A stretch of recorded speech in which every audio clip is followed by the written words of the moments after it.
Your jaw tightens before you even notice. Email banners cascade across your screen like tiny alarms, your pulse thumps a notch faster, and your shoulders inch toward your ears as if they could become armor. The room feels smaller, your thoughts get louder, and your attention narrows to the one thing that could go wrong. You sip coffee that's gone cold and taste the metal tang of hurry in the back of your throat. Your eyes flick from task to task, but decisions stick like wet leaves. You snap at someone you care about, and 10 minutes later, you don't even remember what the spark was, only the smoke it left behind. Sound familiar? Here's the promise. You will learn to pause not as avoidance, but as power, a precise protocol that turns stress into the kind of wise action you admire in other people and are ready to claim in yourself. Start with one rule. A pause is not the absence of action. It is the first action. In biology, the amygdala rings its bell when it thinks you're under threat, diverting blood flow from your prefrontal cortex, the part that plans, chooses, and says the clever thing you think of an hour too late. That's not a character flaw. That's a wiring pattern designed to keep ancestral humans alive. Today, we'll steal that blood back. The way in is breath, naming, and a small, deliberate movement. The way out is a question that widens your choices. I'll give you a framework called the Pause Protocol. You'll memorize 5 words that fit the title you chose. Plant, anchor, understand, select, execute. Plant means you stop the micro-fidget that accelerates your panic. Anchor means you take over the breathing rhythm that drives your vagus nerve to tell your heart, we are safe enough. Understand means you name the pattern so your prefrontal cortex lights up like a runway. Select means you pick the smallest wise action, not the perfect one. Execute means you take that action within 60 seconds, so your nervous system learns you can be trusted. Plant begins with your feet. Right now, press the soles into the floor. Notice the surface, wood, tile, carpet. Roll your weight slowly from heel to ball like you're dialing a secret code with your toes. Stress tries to float you into your head. Plant drops you into your body. There is physics here. Your center of gravity sinks. Your breath follows. Let your shoulder blades slide down and back a centimeter. Nothing dramatic. You're making a home for the next breath to land. Anchor uses the 4-4-6 breath. Inhale through your nose for 4 seconds. Hold for 4, exhale for 6. The longer exhale tilts your nervous system toward calm because the vagus nerve is essentially a brake pedal, and you're pressing it with air. Picture the exhale sweeping the edges of your lungs like a tide that takes a layer of heat away each time it retreats. Do 3 rounds. If you're dizzy, slow the pace, but keep the exhale longer than the inhale.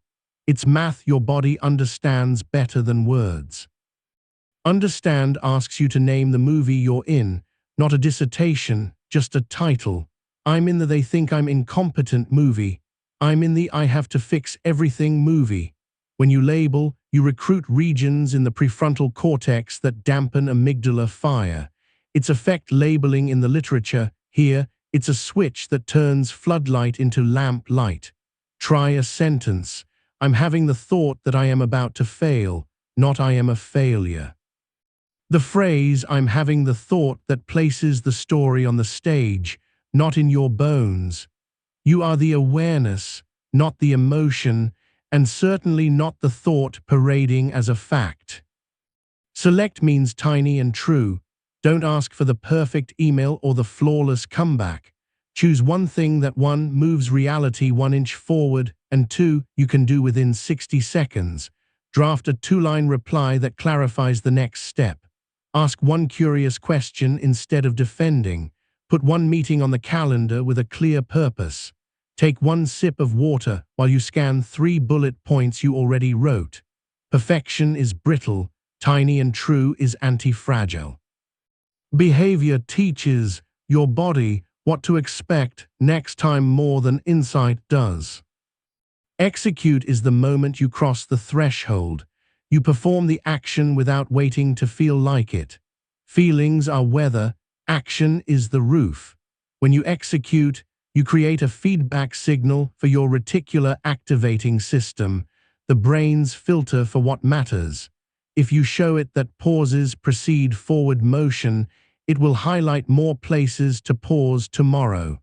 You're training your own attention like a searchlight you own. Take a slow breath and notice the temperature on your skin.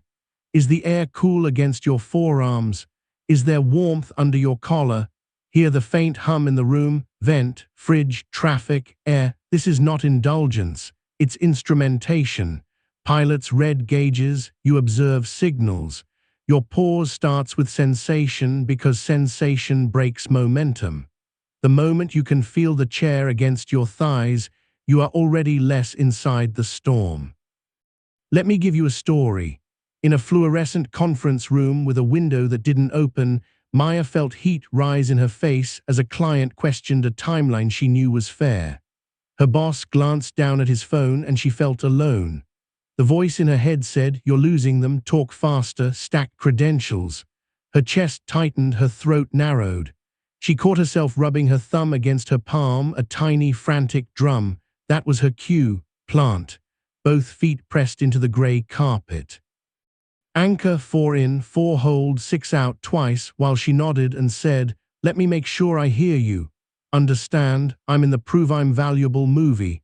Select. Ask one precise question that would turn heat into data. Execute," she spoke. "If we had to pick the one piece of scope you're least confident about today, which one is it?" The client blinked and exhaled. "Content approvals," he said. 15 minutes later they had a plan, and 2 days later the project moved. It wasn't magic. It was a pause wielded like a lever. Stress chemistry is sticky because it's fast. Your amygdala initiates a cascade in milliseconds. Your rational brain shows up fashionably late. That's okay. We're not trying to become robots. We're cultivating what I call the sandbar, 60 seconds of solid ground that appears even when the tide of emotion is high. The sandbar forms when breath, naming, and microaction overlap. It's not the end of feeling, it's the beginning of choice. The more often you step onto it, the wider it gets. Here's a micro drill you'll use today, the 90-second weather watch. When a strong emotion hits, imagine you're sitting indoors looking at a storm through a large window. For 90 seconds, do nothing but breathe 4-4-6 and label the weather. Wind in the ribs, rain behind the eyes, thunder in the jaw. Neuroscience suggests that intense emotional waves, if unfed, crest and fall inside 1 to 2 minutes. You are not suppressing, you are witnessing. When the clock hits 90, ask the select question, what is 1 inch I can move? If none appears, your 1 inch is to write down the smallest part of the problem you can state clearly. Language is a tool. Use it to cut problems into pieces that fit in your hands. Check back with your body. Let your tongue drop from the roof of your mouth. Unclench your toes. Soften the eyes by noticing the periphery, a trick that signals no immediate predator. Feel the chair support your weight as if you could give an extra 2% of heaviness to gravity. That sensation of yielding is not quitting. It is an ally of control. You stop bracing against the present, and suddenly the present has room to breathe.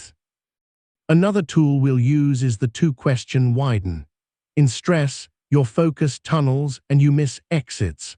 Ask what else is true right now, and what would the calm version of me do first? The first question widens reality from one point doom to a field with multiple colors. The second summons an identity anchor. You try on the future you as if it's a jacket, and then you take one sleeve and slide an arm in. You do not need full certainty to move. You need a direction and a breath. There's also the boundary bell. If your stress comes from people-pleasing, imagine a small bell just above your sternum that rings when you say yes to something that is a no in your body. The bell doesn't accuse, it informs. When it rings, plant an anchor. Then say, I'll get back to you this afternoon, even if afternoon is 2 hours from now. That sentence is a pause you can live inside while your wiser self catches up. Your nervous system learns that space is allowed, and oddly, people often respect you more when your words arrive from somewhere steady. Let's be direct about brain science for a second. Your reticular activating system tunes to targets you signal repeatedly.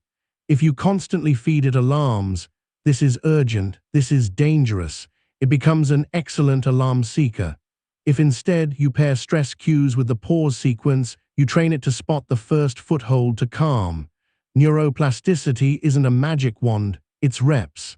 Each time you plant, anchor, understand, select, and execute, you lay another track. Over weeks, your default reaction time stretches. That's the difference between snapping and choosing. You are installing a new operating instruction. First, pause, then act. Feel the air enter your nose and the slight coolness at the tip as you inhale. Hear the tiny click of your own swallow. Smell the faint trace of soap on your hands or the paper sent from a notebook, old trees made thin and useful. This is your gear. You don't need a retreat in the mountains to find it. You need 20 seconds of honesty and the willingness to run the protocol even when your mood tells you to hurry. There's one more story you'll carry as proof. After a rough morning, you step into the kitchen and find dishes crowding the sink. Your roommate or partner says, "Hey, did you see the text about the plumber?" The question is neutral. Your body hears critique. Heat in the chest, jaw tight, mouth ready to shoot. You catch the flicker. Plant both feet on the cool tile. Anchor 4 in, 4 hold, 6 out, while your eyes rest on the square of sunlight on the counter. Understand, I'm in the I'm failing at everything movie. Select, ask to see the text before assuming responsibility. Execute, can you show me? They tilt the screen toward you. It was a notice, not a demand, no fight. Breakfast continues. The day stays intact. You didn't become a different person. You acted as the person you already are when you remember you have a choice. If you forget everything today, remember this one sentence promise you heard at the beginning and can now embody. A pause is not the absence of action. It is the first action. You reclaim blood flow, widen your view, and move 1 inch wisely. Repeat often enough, and wise becomes your way. The storm still visits, but you live near the sandbar. You stand, you breathe, you name, you do the next true thing. You are the awareness, not the emotion, and today you made that more than a line. You made it a practice. The second truth lands softer than you expect. A pause isn't empty, it's diagnostic. Think of it as lifting the hood of your mind while the engine is still warm. The goal isn't to find blame, it's to find the wire that's vibrating too hard. You've met the pause protocol. Now you'll add a lens that makes pause smarter under real pressure. I call it the 3-channel check. Before you choose a move, you sample 3 sources: body, story, and scene. Body is raw signal, sensations, breath, muscle, tone. Story is the sentence in your head trying to explain the world, often with too little data. Scene is the observable layout. Who is here, what's been said, what time it is, what deadline is real. When stress spikes, you usually confuse one channel for the whole broadcast. The 3-channel check puts them back in their lanes, so your pause feeds wise action instead of adding smoke. You can run it in under 30 seconds. You plant your feet and anchor with a 4-4-6 breath. Then you whisper, body, and note the loudest sensation. Story, and name the sentence you're believing. Scene, and name one neutral fact you can verify. That's it. You've just relocated yourself from a 1-window apartment to a room with 3 windows. It's not therapy, it's instrumentation. Your nervous system wants simple signals. You're handing it exactly that, in a rhythm it can trust. Try a micro drill now. Sit as you are. Inhale for 4, hold for 4, exhale for 6. Again, now body, where is the strongest sensation? Maybe a pulse in the temple or a weight in the chest. Story, what sentence is trying to run the show? Perhaps I'm behind and it's my fault. Scene, one fact in the room. It's 9:13 a.m. and the document has 2 pages drafted. You don't fix anything yet. You just line up the channels and let the overlap show you the smallest hinge to move. You are the awareness, not the emotion, and the one who holds the flashlight when stories try to act like facts.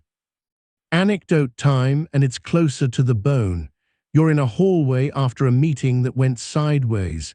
Your boss said, "We need tighter numbers," and your ears heard, "You messed up."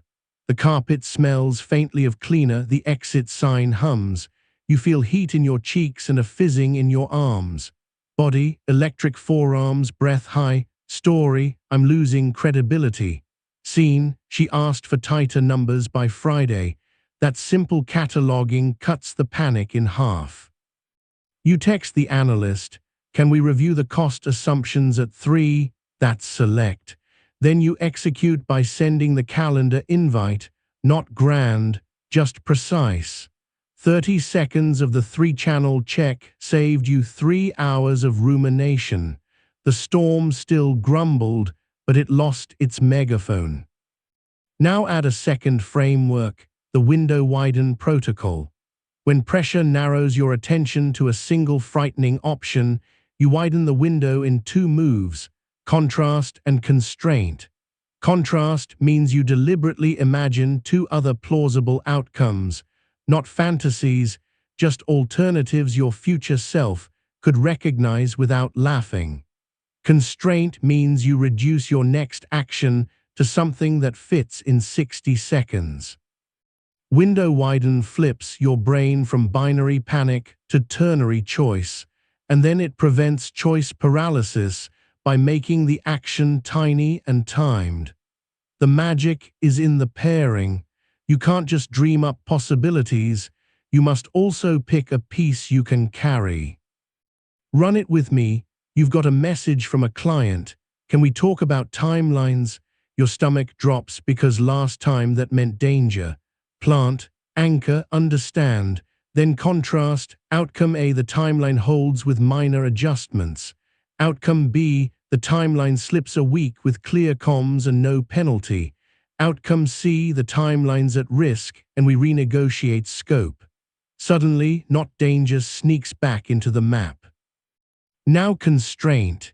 In 60 seconds, draft a question you'll ask on the call that clarifies the variable that matters most. You type, "Is the concern primarily approvals or content readiness?" You just widen the window and chose a door you can actually walk through. You'll notice something subtle after a few reps. Your reticular activating system starts feeding you better contrasts faster. It's training on your questions. This is your brain's highlighting tool, and it loves patterns. If you keep modeling ternary possibilities and one small step, it will keep bringing you the next foothold. That's not positive thinking, it's disciplined attention. Positivity tries to change the weather by smiling at the sky. Disciplined attention checks the forecast, trims the sail, and picks a course that works with the wind. Pause for a sensory beat. Notice the temperature of the air against the skin under your jaw. Let your jaw hinge unstick by 2 millimeters. Feel the weight of your hands, how heavy they are when you let gravity have them. Hear the nearest soft sound, maybe a fan, the traffic 2 streets over, the whisper of your own sleeve as you inhale. Your body is a dashboard that speaks in pressure and temperature, not in memos. This is you reading it with care. You might wonder, what about urgency that's real? Deadlines that bite, kids that cry, servers that actually go down. The pause is not a delay, it's an alignment. That's where the 2-minute triage comes in. It's a tiny ritual for emergencies that keeps you from turning a complication into a crisis. 2-minute triage asks 3 questions in order. What matters most in the next 2 minutes? What cannot be allowed to break? What is the tiniest stabilizing move? You answer quickly, then act. The point is not to solve the entire incident. It's to prevent your nervous system from flailing while you buy yourself competence. If the server drops, maybe the tiniest stabilizer is posting a status page update and pinging the on-call. If the child cries, maybe it's water and a quiet tone before any analysis. You're teaching your biology that even when the fire alarm rings, you have a hand on the extinguisher. Let me slip you into a story. Car headlights smear across wet asphalt, the rain just started. You're late to a dinner that matters and a message pops up. Where are you? Your chest compresses, breath goes thin, a spark of shame tries to turn into a brush fire. Body tight, chest, heat in cheeks. Story, they think I don't respect their time. Scene, traffic is crawling, you're 8 minutes away, your phone is in your hand at a red light. 2-minute triage. What matters most in 2 minutes? Communicate clearly without driving risk. What cannot break? Physical safety and the relationship tone. Tiniest stabilizing move. Voice text at the red light. 8 minutes out, stuck in rain. I care about this, see you soon. You do it, put the phone down and your chest loosens. Not perfect. Steady. You didn't try to bend time. You aligned your action with reality. Let's ground this with science in plain language. When you label body, story, and scene, you're recruiting different networks. Sensation awareness brings online interoceptive circuits that inform the insula, your internal radar. Naming the story lights prefrontal regions that temper amygdala urgency. Checking the scene taps parietal and temporal systems for context and sequence. You're distributing the load instead of letting one alarm dominate. Then, when you constrain a step to 60 seconds, you reduce cognitive load and avoid the working memory tax that makes you clumsy with complex moves. These are not trivia for exams, they're reasons your drills work when stakes feel high. A new micro-practice for the next 24 hours. Run the 3-channel check before you send any message that feels charged. Type your draft, then pause. Whisper body, story, scene. If your story screams, defend now, but the scene says, no one asked for an answer yet, let the scene lead. If the body buzz says danger, but the story can only supply a vague accusation, go collect a fact for the scene. This is not about becoming unemotional. It's about appointing the right part of you as the driver and the other parts as advisors. You are the awareness, not the emotion. You are the director, and fear can audition, but doesn't get final cut. Here's a different arena, relationships. A loved one says, you never listen, and your stomach drops through the floor. The reflex is to litigate with examples. Before you mount your case, window-widen. Contrast, A, they're overwhelmed and generalizing. B, they have a specific moment in mind. C, they're trying to ask for reassurance clumsily. Constraint, ask, can you tell me one moment today when you felt unheard? That single question moves the scene from courtroom to collaboration. It's a pause used not to withdraw but to reach, and the reach is specific and small enough to hold in your palm. Feel your breath again and listen for the softest sound beyond the room. Maybe it's wind, maybe it's a bird, maybe it's your own breath's edge. Unclench the toes. Let your gaze rest on one object without naming it, just seeing shapes and light. Sense the back of your heart against the spine, as if the rib cage were a bowl holding a warm stone. This is how you make the pause inhabitable.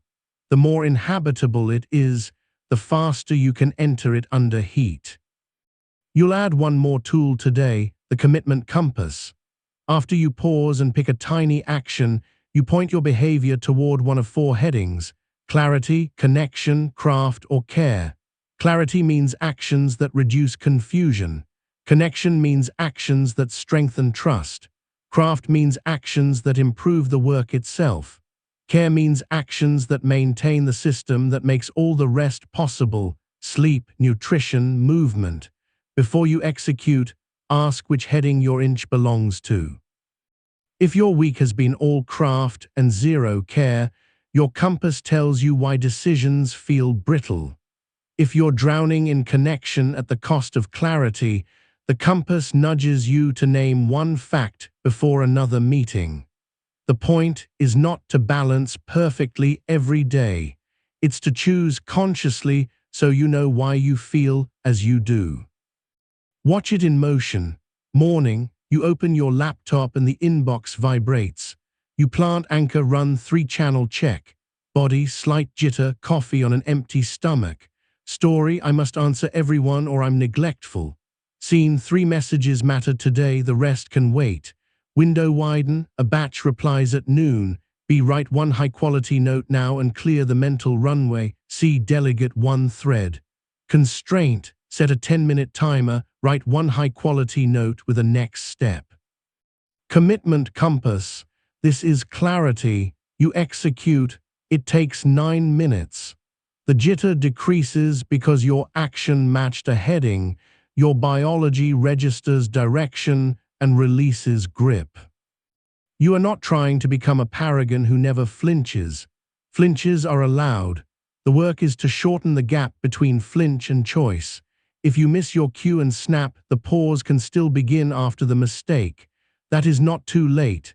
In fact, late pauses teach your nervous system that repair is possible, which may be the deepest safety you can offer yourself. You can walk back into a room and say, I came in hot. Let me start again. Plant, anchor, understand, select, execute. The sandbar appears even in the surf you created, and you step onto it with humility that strengthens, not weakens, your spine. Close your eyes for 5 seconds if it's safe to do so. Notice the weight of your eyelids. Notice the taste lingering in your mouth, maybe coffee, mint, or just the clean blank of water. Notice how the breath touches your upper lip on the way out. Open your eyes slowly and let the light in as if it were gentle rain. That small ceremony is not decoration. It is you rehearsing presence. You will need the rehearsal when the next hallway, the next text, the next meeting knocks. There's a final scene to seal today's lesson. You're presenting to a team that's skeptical. 2 questions in, someone says, why should we believe this will work? You feel that familiar drop, the stomach elevator missing the floor. Instead of defending, you pause. 3-channel check. Body, hollow belly, tense throat. Story, they're out to poke holes. Scene, a direct question about evidence. 10 minutes left, your case study slide next. Window-Widen. A, answer defensively and rush. B, acknowledge the concern and ask what proof would be persuasive. C, preview the case study briefly and invite scrutiny after. Constraint, 1 sentence now. Commitment compass, clarity and connection both matter. You say, great question, let me show you a 2-week pilot result. Then you can tell me what would count as proof in your context. The room shifts. You didn't perform a trick. You used a pause to align with reality and invite collaboration. The wise action was not an eloquent speech. It was a 1-sentence bridge. Tonight, before you sleep, run a tiny reflection I call the pause ledger. It's simple. Close your eyes and count 3 moments you paused, however small. Feel them in your body as if replaying a short film. Then count 1 moment you missed, and without judgment, rehearse the better move once in your mind. That rehearsal lays track. You're not tallying grades. You're teaching your system what tomorrow could feel like when you remember to stand on the sandbar sooner. Let your shoulders soften. Let the breath deepen on the exhale by 1 second. Give a fraction more weight to the chair. This is your practice, not anyone else's. You are not late. You are exactly on time to learn a new rhythm. You are the awareness, not the emotion, and with each 3-channel check, with each Window-Widen and 2-minute triage, you are proving it with evidence your body can trust.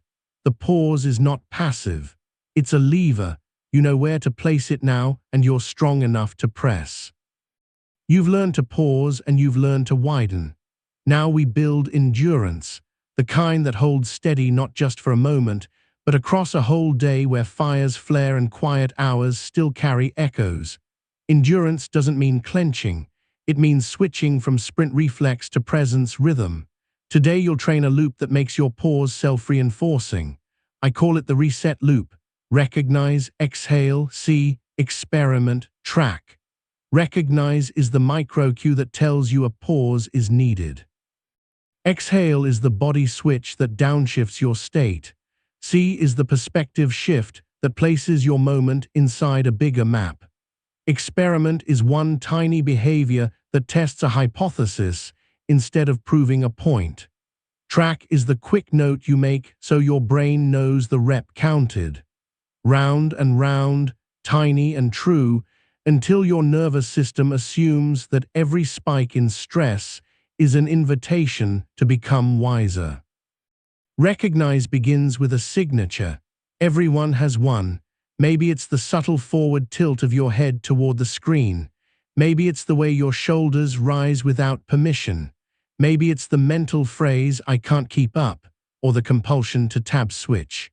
For the next week, you'll adopt a physical cue, the green dot. Put a green sticker on your laptop frame, the corner of a mirror, your water bottle, or use a virtual one as your phone background. Every time your eyes land on it, you ask, "What am I about to do?" That question alone can interrupt 100 unconscious pivots. You are the awareness, not the emotion, and not the autopilot behavior that tries to borrow your hands. Exhale is precise. One breath won't change your life. It will change your next minute, which is the only door your life ever uses to walk in. Use the 4-4-6 if you have space. If you don't, use the 1% longer out. Breathe normally, but let the exhale be a hair longer than the inhale, as if you were fogging a small circle on a cool window. That slight extension tips your vagal brake enough to slow the runaway cart. The body believes exhale more than it believes pep talks. If your jaw is tight, part the teeth so the tongue can rest. If your hands buzz, press the pads of your fingers together until you feel the pulse settle closer to your palm than your wrist. C is where you refuse to let the tunnel own you. You will borrow a frame called the altitude ladder. Ask, what does this look like from 3 meters up, 30 meters up, and 300 meters up? 3 meters up is this email or this conversation. 30 is the project or the relationship. 300 is your season of life. The point is not to be grand. It's to remember that not every loud moment is a defining one, and that some quiet moments matter more than they look. Climb one rung, look around, climb back down, and notice how your next action changes. The ladder is a practical antidote to drama. It gives your prefrontal cortex a horizon to aim at, while the amygdala barks about the pothole underfoot. Experiment is the heart of the loop. Instead of defending your position, you run a test. Experiments don't require certainty. They require curiosity and a time box. If your colleague sounds curt in chat, the defensive experiment is to type faster. The curious experiment is to ask one clarifying question and notice if the tone shifts. If you feel behind, the experiment is to set a 12-minute timer and move one sticky piece while your breath stays slow. The loop works because experiments feed data to your reticular activating system, which then starts offering more tests that align with your values. You're basically training a lab tech inside your attention to fetch helpful samples instead of rumors. Track is the small ledger. Don't imagine a gold-embossed journal. Picture a single line in your notes app or a margin scribble. Email spike. E446, S30M view deadline Friday. E asked what matters by Friday. T relief 30%. That's it. The brain loves closure. When you mark a loop complete, even with a casual note, It labels the behavior useful and bumps it up in priority tomorrow. You'll be tempted to skip track when the day gets busy. That's like skipping the part of exercise where you tell your muscles what they just learned. Give yourself 10 seconds to close the loop. 10 seconds doesn't make art, it makes a map. Let's pin the reset loop into a real scene.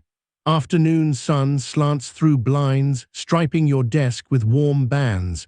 You've been in back-to-back calls and now a terse message appears. Need the numbers by EOD. We're exposed. Heart rate jumps. Recognize. There's the head tilt and the urge to tab hop. Exhale, 1% longer out for 3 breaths. The shoulders drop a centimeter. See 3 meters, this thread. 30 quarterly report. 300. This is a growth season where you're learning to negotiate asks. Experiment, ask by EOD, which 2 numbers create the most risk if wrong. Track, typed risk equals variance on ad spend plus refund rate. Reply comes back. Yes, those 2.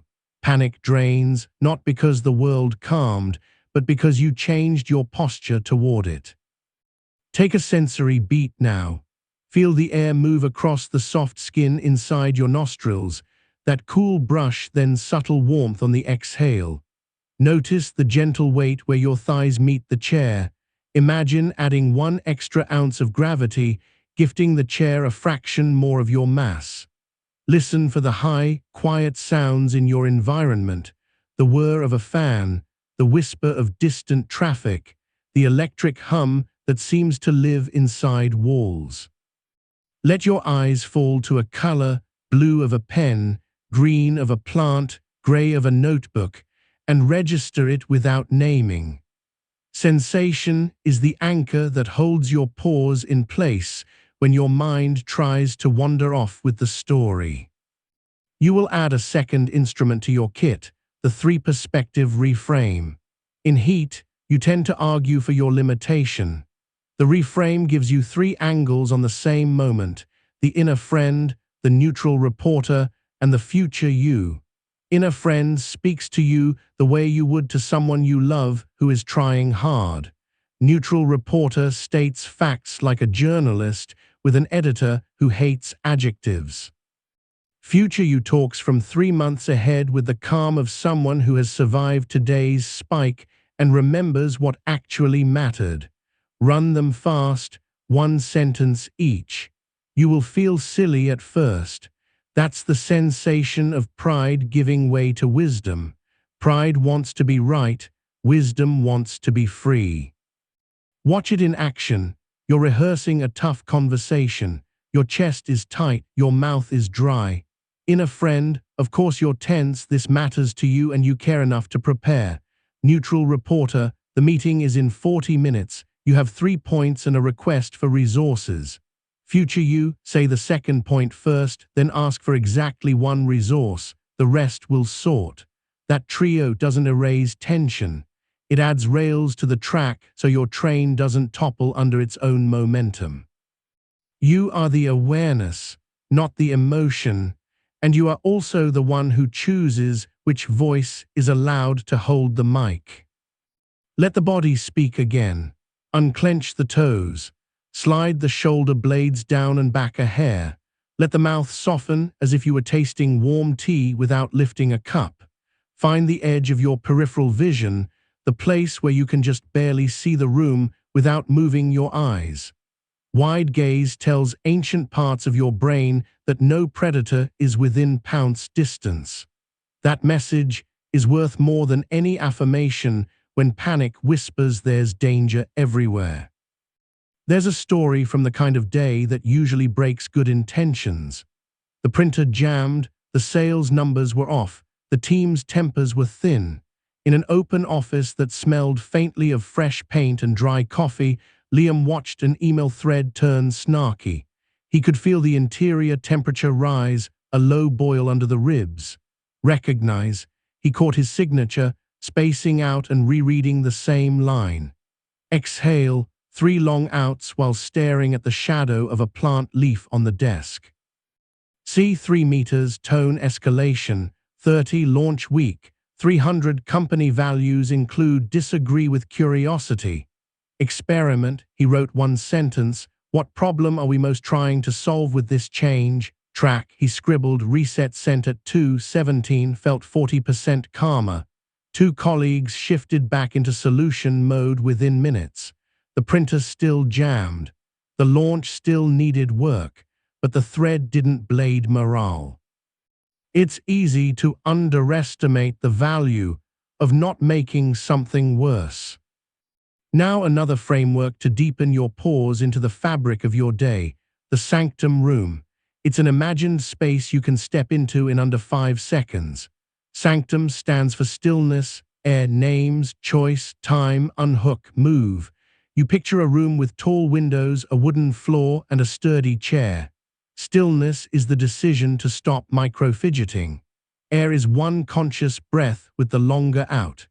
Names is the act of labeling your emotion and the story title.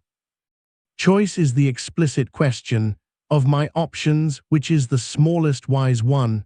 Time is giving yourself a tiny container, often 60 to 90 seconds. Unhook is saying the phrase, I'm having the thought that, to unstick from identification. Move is the tiny action you take before leaving the room. You can carry sanctum into a crowded train, a kitchen, a boardroom. The room is less fantasy than interface, a way to display your tools without rummaging for them. Let's walk in together. You close your eyes for half a second and picture the chair. Stillness, hands quiet, air out breath slightly longer, names, anxiety in chest, story, I'll let them down. Choice, draft one sentence asking for the exact spec. Time, you give it 90 seconds. Unhook, I'm having the thought that I'll let them down. Move, you type and send. When you leave, you feel taller by an inch. Not heroic, just correctly fitted to your moment. Take a breath and feel the air stir the tiny hairs on your forearms. Notice the temperature difference between your palms and the back of your hands. Notice the taste in your mouth, mint, coffee, or the clean dullness of water, and the way that taste drops out of attention when you look at the corner of the room. You're training your mind to pivot gently. Pivoting gently under pressure is the muscle we call poise. Science check, plainspoken. The reset loop works because it sequences bottom-up and top-down regulation. Exhale and stillness are bottom-up, directly modulating autonomic tone. See and names are top-down, recruiting prefrontal function.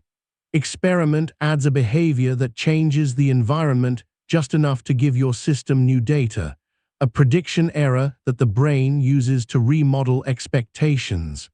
Track seals the learning by providing a timestamp your hippocampus can index.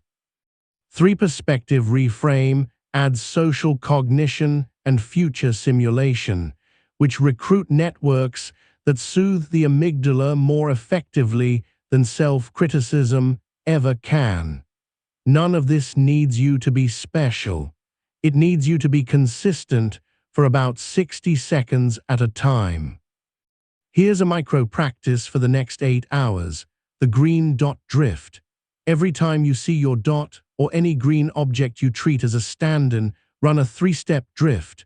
One longer exhale, name the story, choose a heading from your commitment compass, clarity, connection, craft, or care, and nudge your next action 1 degree toward that heading. A degree seems laughable. Over a day, tiny degrees make noticeable turns. Over a month, they change your coastline. Let me place you in a kitchen at 7:12 a.m. The tiles are cool. The kettle hisses. A text from a sibling arrives. Can you help with mom today? Your chest stiffens because your schedule is tight and guilt is heavy. You glance at the green ceramic mug. Green dot drift. Exhale longer. Story, if I say no, I'm selfish. Commitment heading, connection and care, 1 degree nudge. I can do 5-6 p.m. for calls. Can you cover noon? You send it. Later, you might negotiate a bigger plan. Now, you kept the relationship warm and your energy intact. That's not selfishness. That's a door held open for both of you. Return to your senses. Hear the smallest sound beyond the room. Feel where your clothes touch skin and where they don't. Notice the weight of your tongue, so simple, so embarrassingly powerful at anchoring you to a moment you can actually influence. There's a misconception that pauses dilute ambition. The opposite is true. Constant urgency is a counterfeit for importance. It produces motion that looks like progress, but burns the fuel you need for the moves that matter. Pauses let you spend your energy on leverage. To make this concrete, adopt the lever list. 3 items each day labeled L1, L2, L3. L1 is the single action with the highest ratio of effort to impact. L2 and L3 are small but meaningful. When stress splashes, you treat your pause as the doorway back to L1. The world will yank at you with L7s and L8s disguised as emergencies. Your pause gives you time to check the label. You pick the lever, not the lure. In practice, you'll falter, you'll forget and race, you'll remember and pause and feel foolish. You'll track a loop and then abandon the ledger for 2 days. That's still training. The plastic brain likes patience. When you resume, say, "I'm back," without ceremony. Your identity isn't at stake.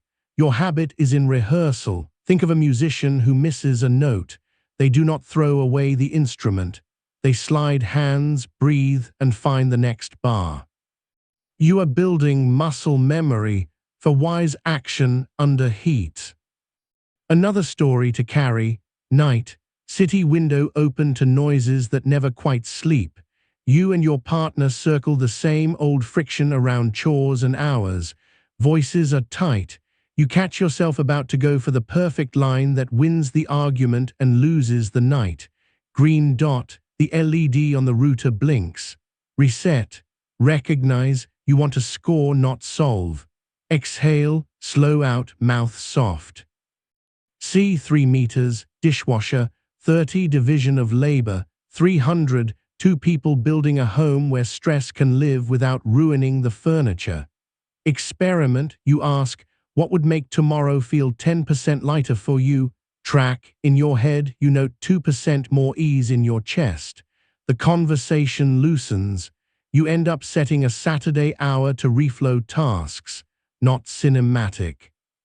But tomorrow feels different, because tonight didn't calcify into a story about you being enemies in your own house.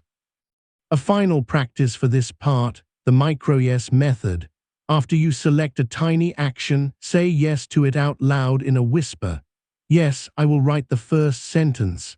Yes, I will ask the clarifying question. Quiet, almost private. The voice you hear most all day is your own. Let it be a voice that confirms wise movement.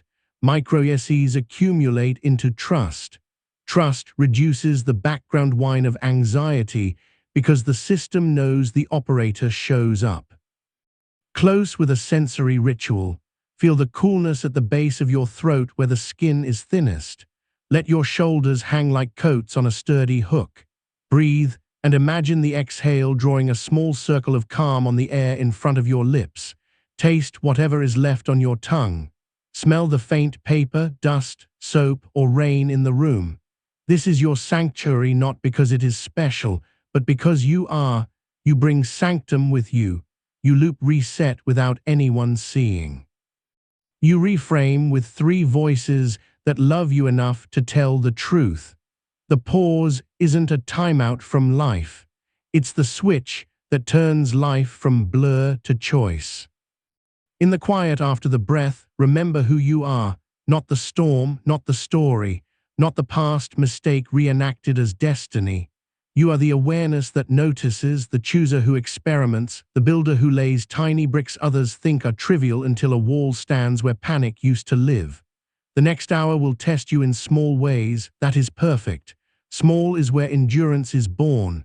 When the cue appears, you'll know what to do. Plant, anchor, understand, select, execute. Then reset and write it down. You're making a map. Soon you'll read it by feel. There's a truth professionals whisper when the microphones are off. Most mistakes don't come from lack of skill. They come from a bad tempo. You rush when you should settle, you stall when you should move, you speak at the speed of fear instead of the speed of wisdom. Today you'll install a governor that keeps your pace intelligent. I call it the tempo triangle: breathe, brief, bridge. Breathe tilts your physiology toward clarity. Brief distills the signal you're about to send or the step you're about to take. Bridge connects now to next, so the action you choose has somewhere to land. Triangles are stable. 3 points hold a shape under pressure. Run it once, and your minute improves. Repeat it throughout a day, and your outcomes start to look like you planned them. Breathe and do it right where you are. Inhale through the nose for 4, hold for 1, exhale for 7. That longer exhale is a hand on the dimmer switch. You don't need to feel calm to begin. You need to give your heart proof that there's room. Brief is exactly one sentence you say to yourself out loud or under your breath. The aim is to clarify next step, or the aim is to protect energy, or the aim is to reduce uncertainty by 1 notch. Your reticular activating system tunes to goals as readily as it tunes to threats. You're handing it a target. Bridge is a micro-sentence that connects this moment to the next container. After I send this sentence, I'll set a check-in for Friday. After I ask this question, I'll capture the answer where I can find it. Breathe changes state. Brief sets aim. Bridge makes time your ally instead of your accuser. You are the awareness, not the emotion, and now also the keeper of tempo. We'll stitch the triangle into real life with a short scene. You're at your desk. The room smells faintly of warm dust and the citrus cleaner from yesterday's wipe down. Your phone buzzes twice with the same name. You feel that quick lift in the shoulders, a heat in the cheeks, a thought trying to leap the queue. They need something and I'm already late. Breathe 4 in, 1 hold, 7 out. Brief, the aim is 1 clear boundary plus 1 helpful step. Bridge, after the call ends, I'll log the follow-up.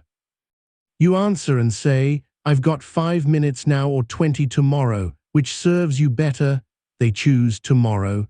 The heat drops by 1/3 because you moved at the speed of sufficiency, not the speed of panic. 1 minute later, you add a calendar dot labeled follow-up, ask for file. You didn't become less caring, you became more precise. There's a second instrument you'll learn today, the response budget. Imagine you wake up each morning with a limited number of high-quality responses, say 50 that contain thoughtfulness, kindness, or creative push. The rest of your interactions can be decent, but don't deserve your prime fuel. Stress ruins days by stealing your budget early with unplanned reactions. The response budget is a simple ritual. Decide 3 categories that get your prime responses today and predecide a default script for the rest. Categories might be critical project, family mornings, health anchor. Defaults are tiny phrases that satisfy without spilling your budget. Let me get back to you this afternoon. Not today, thanks. Send me the 1 question that matters most. You're not being cold. You're being a good treasurer for your attention. A pause becomes the meeting where the treasurer approves or declines the spend. Run a micro drill now. Look at your day. Pick 3 budget categories, whisper them like a vow, then choose a default script. When the next ping arrives outside your categories, run the tempo triangle and answer with the script. Notice the sensation when you spend on purpose rather than react by habit. For many, it feels like warmth spreading from the diaphragm outward, a loosening in the throat, a faint lift behind the eyes, as if the room widened by a foot. Budgeting conserves dignity. Dignity is not pride, it's posture. Here's a workplace story that turns on budget and tempo. A product manager named Ria stood under air vents that made the meeting room a degree too cold. The table gleamed, the mood did not. Engineering had pushed back on a feature. Sales had promised it anyway. Her heart climbed toward her throat as two voices tangled across the table. Old Rhea would have jumped into arbitration, speaking fast to cover the gap. Instead, she ran the triangle. Breathe, 417. Brief, the aim is to surface the real constraint.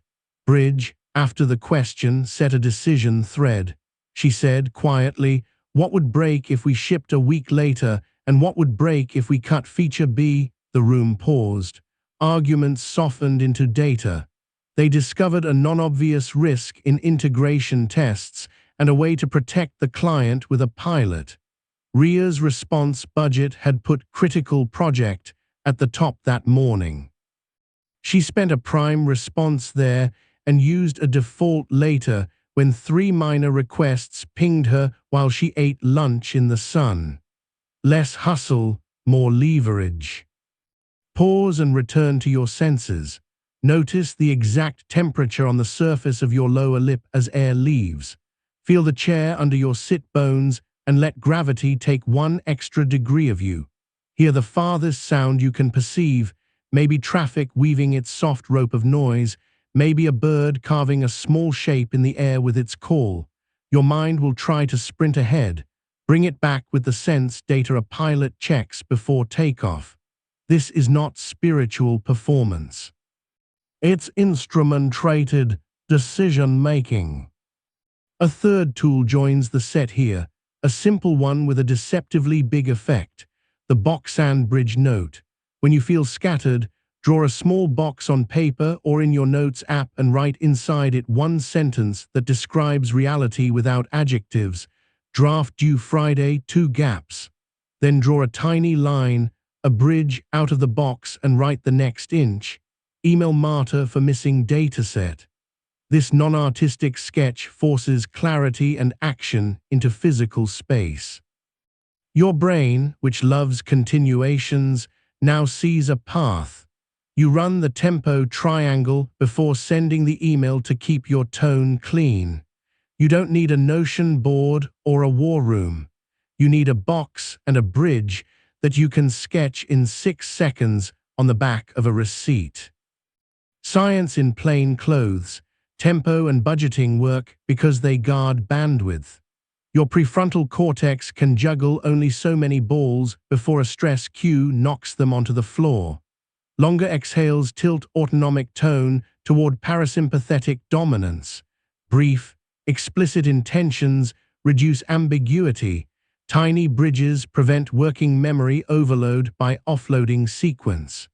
Response budgets reduce decision fatigue by setting defaults.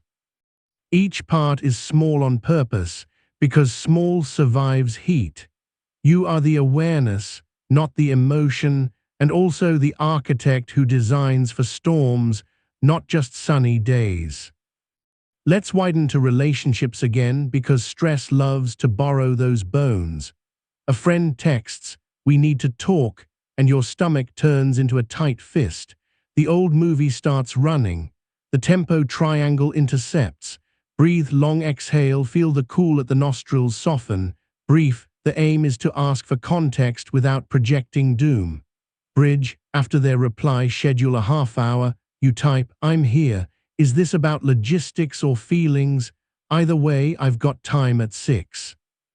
That 1 sentence is a bridge that turns a cliff edge into a walkway. Your response budget protects the afternoon that funds your rent. When 6 arrives, you step into the sanctum room for 90 seconds and come to the conversation human-sized, not armored. The talk is tender but navigable because you brought pace and purpose. Taste the air for a second, actually notice if there's any flavor, a trace of toothpaste, coffee, or nothingness that tastes like cool glass. Let your eyes soften so edges blur and your peripheral vision widens. Your jaw loosens when your gaze widens. The two are more linked than you think.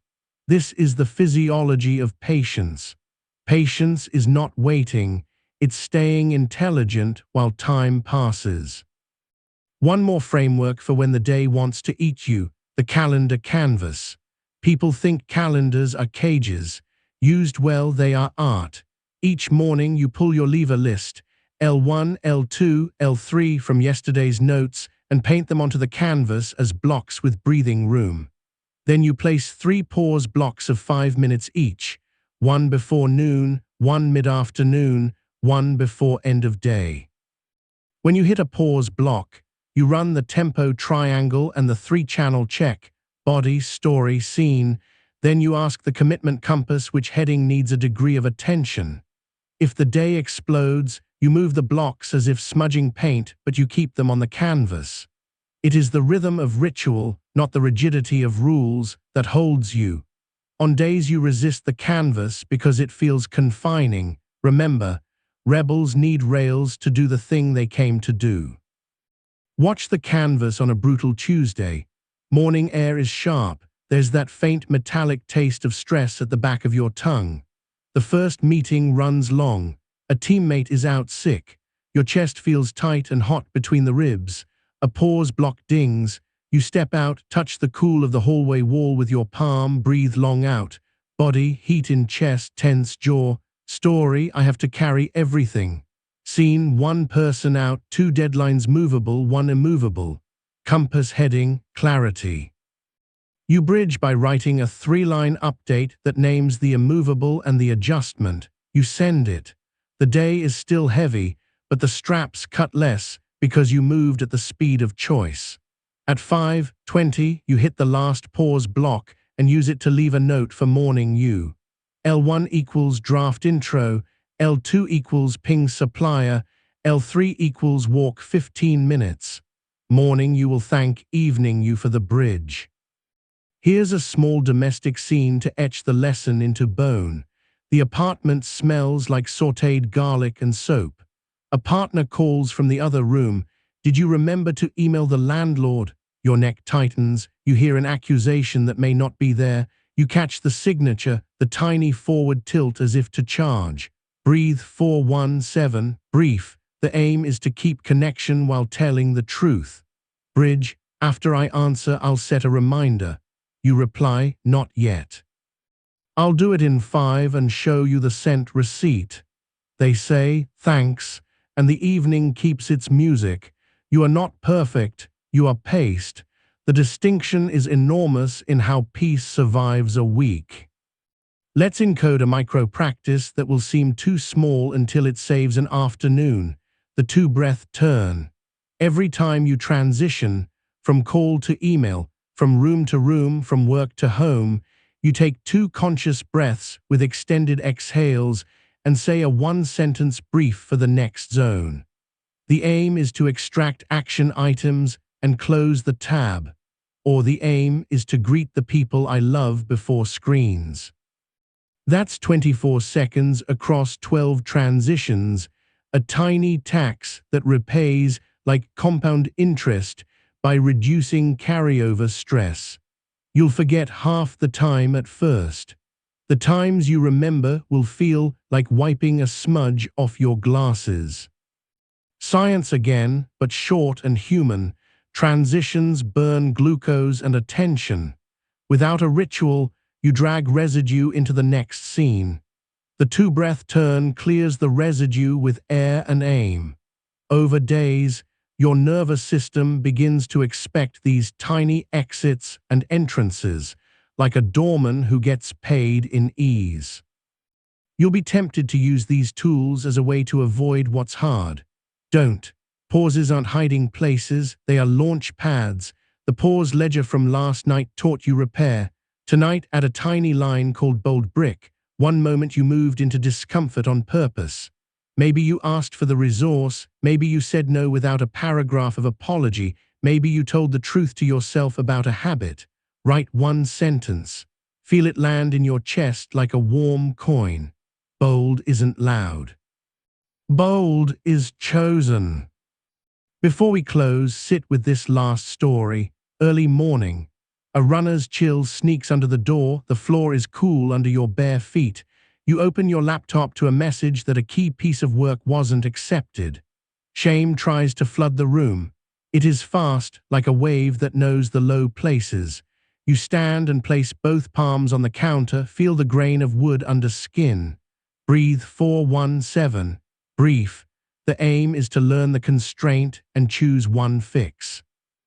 Bridge. After I learn it, I'll calendar the fix and notify the team.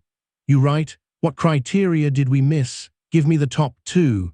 You pour water and drink, noticing the cool path down the throat. They reply with specifics. Your face warms, but the wave doesn't own you. You run the calendar canvas, drop a 90-minute block tomorrow, and send a note that names the plan. The day regains structure. The person you are when the structure returns is the person you've been training toward. Not a hero, not a machine, a human moving at a wise speed. Feel your fingers now, the tiny pads that hold so much of your life. Wiggle them and notice the micro-stretch along the tendons near your wrist. Notice the place where your shirt touches the back of your neck, and the way a single longer exhale seems to loosen even that. You have a triangle in your pocket, a budget in your hands, a calendar that is a canvas, a box with a bridge, and a ritual for every doorway. The tools are not the point. The point is who you become when you use them. Someone whose pace teaches others to breathe, someone whose choices leave room for kindness, someone whose presence makes rooms safer. You are the awareness, not the emotion. You're also the metronome now. Set the beat. Others will find you by the steadiness of it. Boundaries aren't walls, they're doors with hinges you control. Without them, everything feels like an interruption. With them, you become the one who decides the cadence of your day and the tone of your relationships. Today you'll learn to draw lines that don't bruise. When stress climbs, your instinct is often to say yes too fast or no too hard. You'll replace both with a third option, the elastic boundary, firm in principle, flexible in method. Think of a climbing rope. It holds your weight, gives a little under force, and then returns to shape. We'll pair it with a second framework called the no-say ladder, so your pauses become choices instead of apologies. You'll practice until your nervous system associates boundary moments with safety, not danger. You are the awareness, not the emotion, and you can be the architect of your edges. Start with the elastic boundary method. It has 3 parts: core, cushion, and consequence. Core is the non-negotiable value underneath your line. Cushion is the kind language that delivers the line without sugarcoating it. Consequence is the simple, predictable action that follows if the line is pressed again. The trick is to decide core when you're calm and rehearse cushion phrases so they arrive on your tongue even when your jaw is tight. Consequence is never dramatic, it's consistent. When people feel your consistency, pressure falls because the map becomes clear. Let's try it in your hands. Core, deep work hours from 9 to 11 are sacred because they protect your craft and calm. Cushion, I'm heads down until 11, I'll be back at noon. Consequence, if interrupted, you use a physical signal, headphones on, eyes down, and you don't respond until noon unless there's a true emergency. That's the rope. It gives if a fire alarm rings, otherwise it holds. Your nervous system learns that your work block is shelter, and the hum under your ribs quiets because you trust yourself to guard it. Pause and feel into your body. Let your shoulders drop a notch, as if you set down a grocery bag you've been carrying too long. Notice the air cooling your nostrils on the inhale and the warm ribbon of breath leaving your mouth. Feel the chair meet your thighs, the way gravity is always on your side if you let it be. A boundary begins here as a sensation of groundedness before it becomes a sentence. Now the no-say ladder. Too many yesies implode your calendar, too many hard no's scorch trust. The ladder gives you rungs to climb depending on context. The first rung is the pause hold. Let me get back to you by 3. The second is the redirect. I'm not the best person for this. Try Mia for the first pass. The third is the trade. I can do this if we move X to tomorrow. The fourth is the principle no. I don't take meetings without an agenda. The fifth is the close. This doesn't fit my priorities.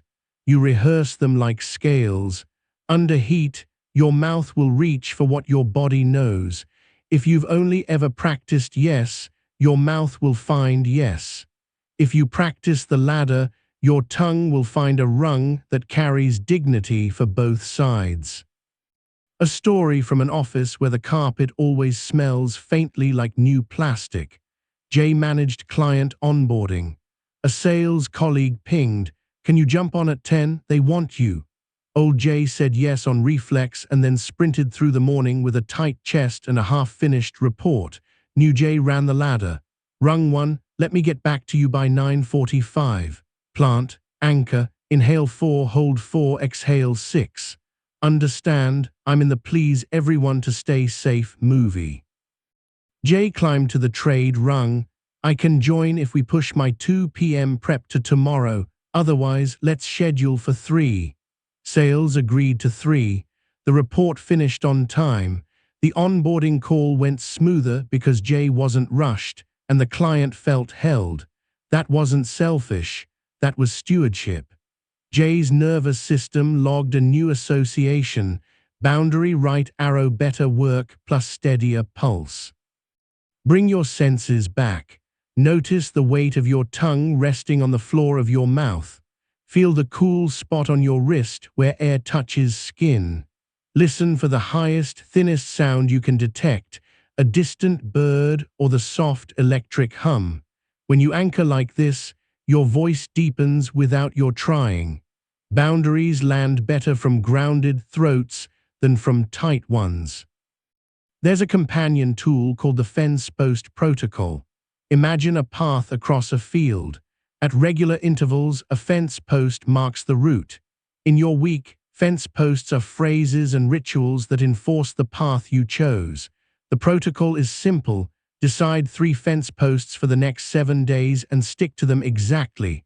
One might be a morning phrase you tell your team, "I'm heads down 9:11, Slack replies at noon." Another might be a home ritual, phones in the bowl during dinner. The third could be personal, a 5-minute sanctum room before any yes or no. The power is not in the drama of the posts, it's in their predictability. Consistency reduces friction. Friction is where stress breeds. Let's put your boundary skill into a relationship scene. Late afternoon light slants into a living room. There's the citrus of cleaner and the faint sweetness of laundry in the air. A friend texts, "Can you talk now? It's urgent." Your chest tightens because you care and because your energy is thin. Old you would call immediately and resent it. New you runs elastic boundary. Core, you protect your last 90 minutes for rest and family. Cushion, I want to give you my full attention. I can talk at 7 for 20 minutes, or if it's an emergency that can't wait, text me 911 and I'll step out.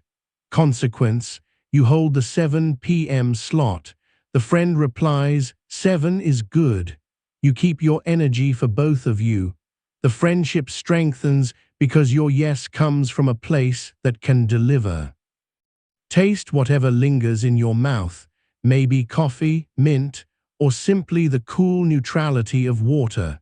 Feel the stretch across your upper back when you let the shoulder blades slide down and back. Look at something green and let your gaze soften around it. These micro-sensations are the padding that makes your boundaries human-sized rather than brittle. People-pleasing often hides under being reliable. Reliability is beautiful. Pleasing at the cost of self-respect corrodes you, so you'll use a drill named the values check-in. In the moment before you answer, name one value you're honoring with your yes or no: health, honesty, craft, family, learning, rest. Say the value under your breath: craft, care, clarity. Your brain needs a reason to tolerate the discomfort of a boundary. A named value is a reason your amygdala can accept. Over time, you'll discover your yes becomes cleaner because it's not padding guilt. It's serving something you can stand on. Here's a workplace friction example with a supervisor. The office AC feels a degree too strong. Your fingers are cool on the keyboard. Your manager says, "Can you own the deck for tomorrow? It's probably only 2 hours." You do the 3-channel check. Body, slight buzz in the arms.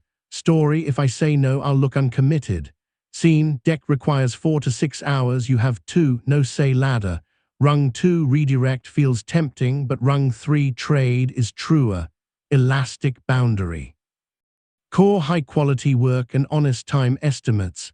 Cushion, I want this deck to sing. I've got 2 hours today. If we move my ops review, I can do it. Otherwise, I can draft the outline and hand off design. Consequence, if the trade isn't accepted, you send the outline by 4 and log off as planned. The manager pauses, moves the ops review, and thanks you. You leave at a normal hour with your nervous system unfrayed and your reputation for clarity growing. That's influence born from pause. Let your breath smooth out. Inhale quietly and lengthen the exhale until you feel a soft melt across your belly. Hear your own breathing as if it were waves against a dock. Smell the paper of a notebook, the faint clean of soap, the ghost of rain if a window is open. You're not escaping. You're telling your animal body that the person in charge is here and kind. We need to talk about guilt. Guilt is often the residue of old rules. It's useful when you violate your own values. It's noise when you simply refuse to rent your energy to every ask. You'll use the guilt alchemy turn. When guilt arises after a boundary, run 3 lines. I protected X. I offered Y. Next time I'll Z example. I protected deep work. I offered an exact time. Next time I'll share context earlier. This turn prevents guilt from metastasizing into shame. Shame freezes. Guilt metabolized creates growth. You are the awareness, not the emotion, and you get to be the chemist of your inner weather. A short anecdote in the wild. A small cafe hums, coffee and butter scenting the air. A neighbor you like but barely know slides into your booth edge and says, "You're so good with tech. Can you help me set up a site this weekend?" Heart tug. Old script wants to say yes to be seen as kind. You run the sanctum room in 5 seconds. Stillness, hands quiet. Air longer out breath. Names, warm pull in chest. Story, kindness equals help now. Choice, ladder rung 5, close with care. Time 90 seconds to answer. Unhook, I'm having the thought that saying no is unkind. Move, I don't have bandwidth for weekend projects. If it helps, I can send the template I'd start from. They blink, then smile. That would be great. Your coffee tastes richer because it's flavored with relief rather than resentment. Return to the body. Notice the temperature difference between the back of your hands and your palms. Sense the weight of your feet pressing into the floor as if the floor were a friend. Let your jaw hinge loosen until your teeth part by a whisper's width. Sensation invites truth. Truth carries boundaries without armor. For teams, a collective boundary is culture. You can use the team contract cue. It's a 1-sentence ritual to prevent creep. What's our default when X happens? X could be weekend pings, scope changes, last-minute meetings. Decide the sentence together. Default, if it's not P1, it waits until Monday. Then make a fence post out of it, put it on the wall or in the team channel.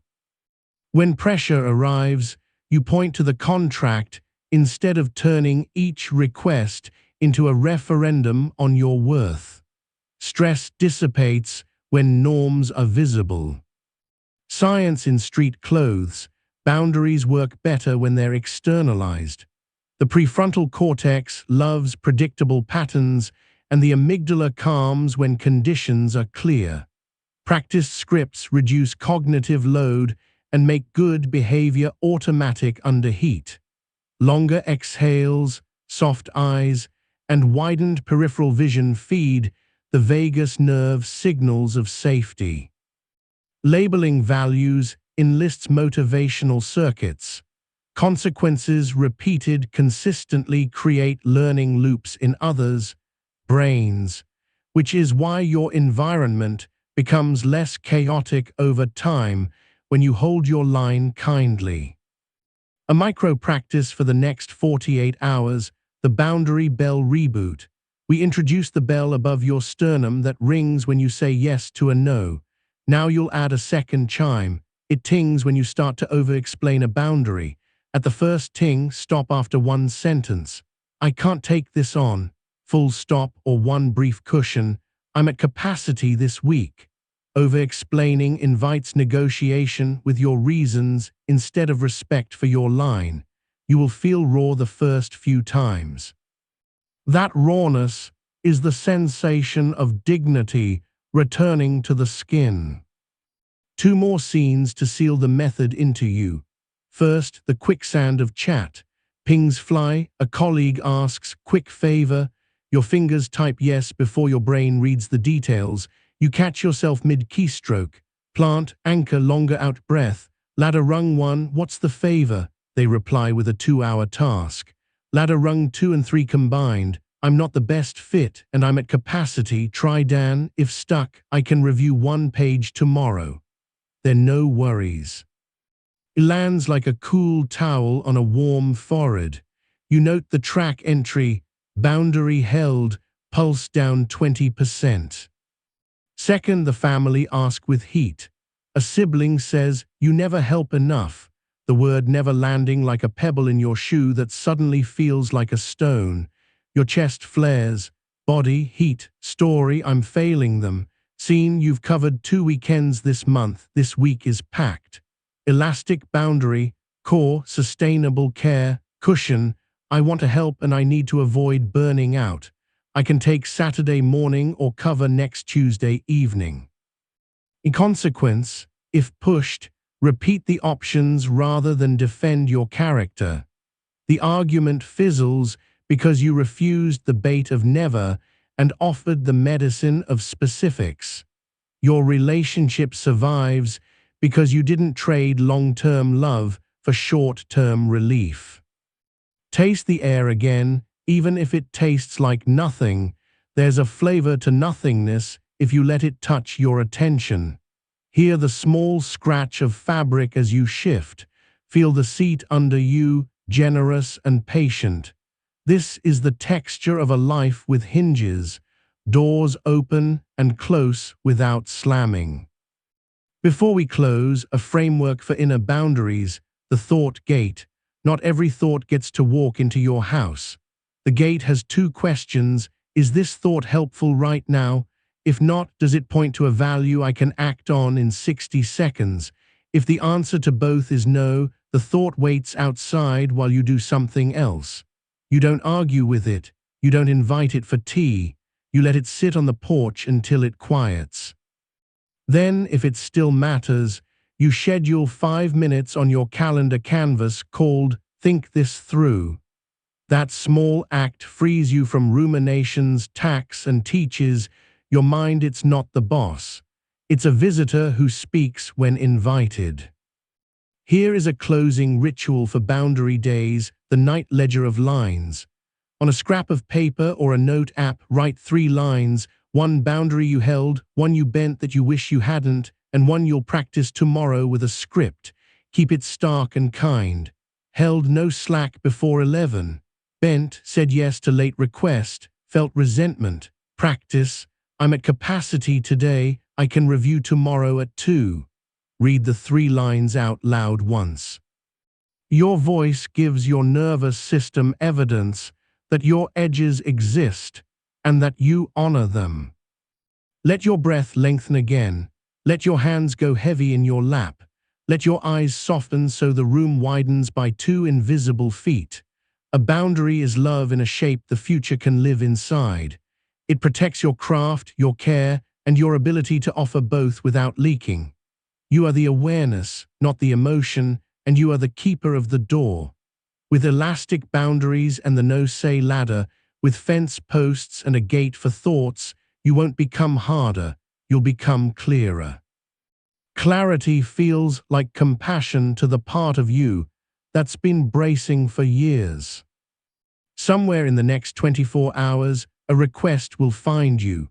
Between your first inhale and your answer, a hinge will appear. You will feel your feet, hear a small sound, name a value, and pick a rung. Your mouth will speak from a calmer chest.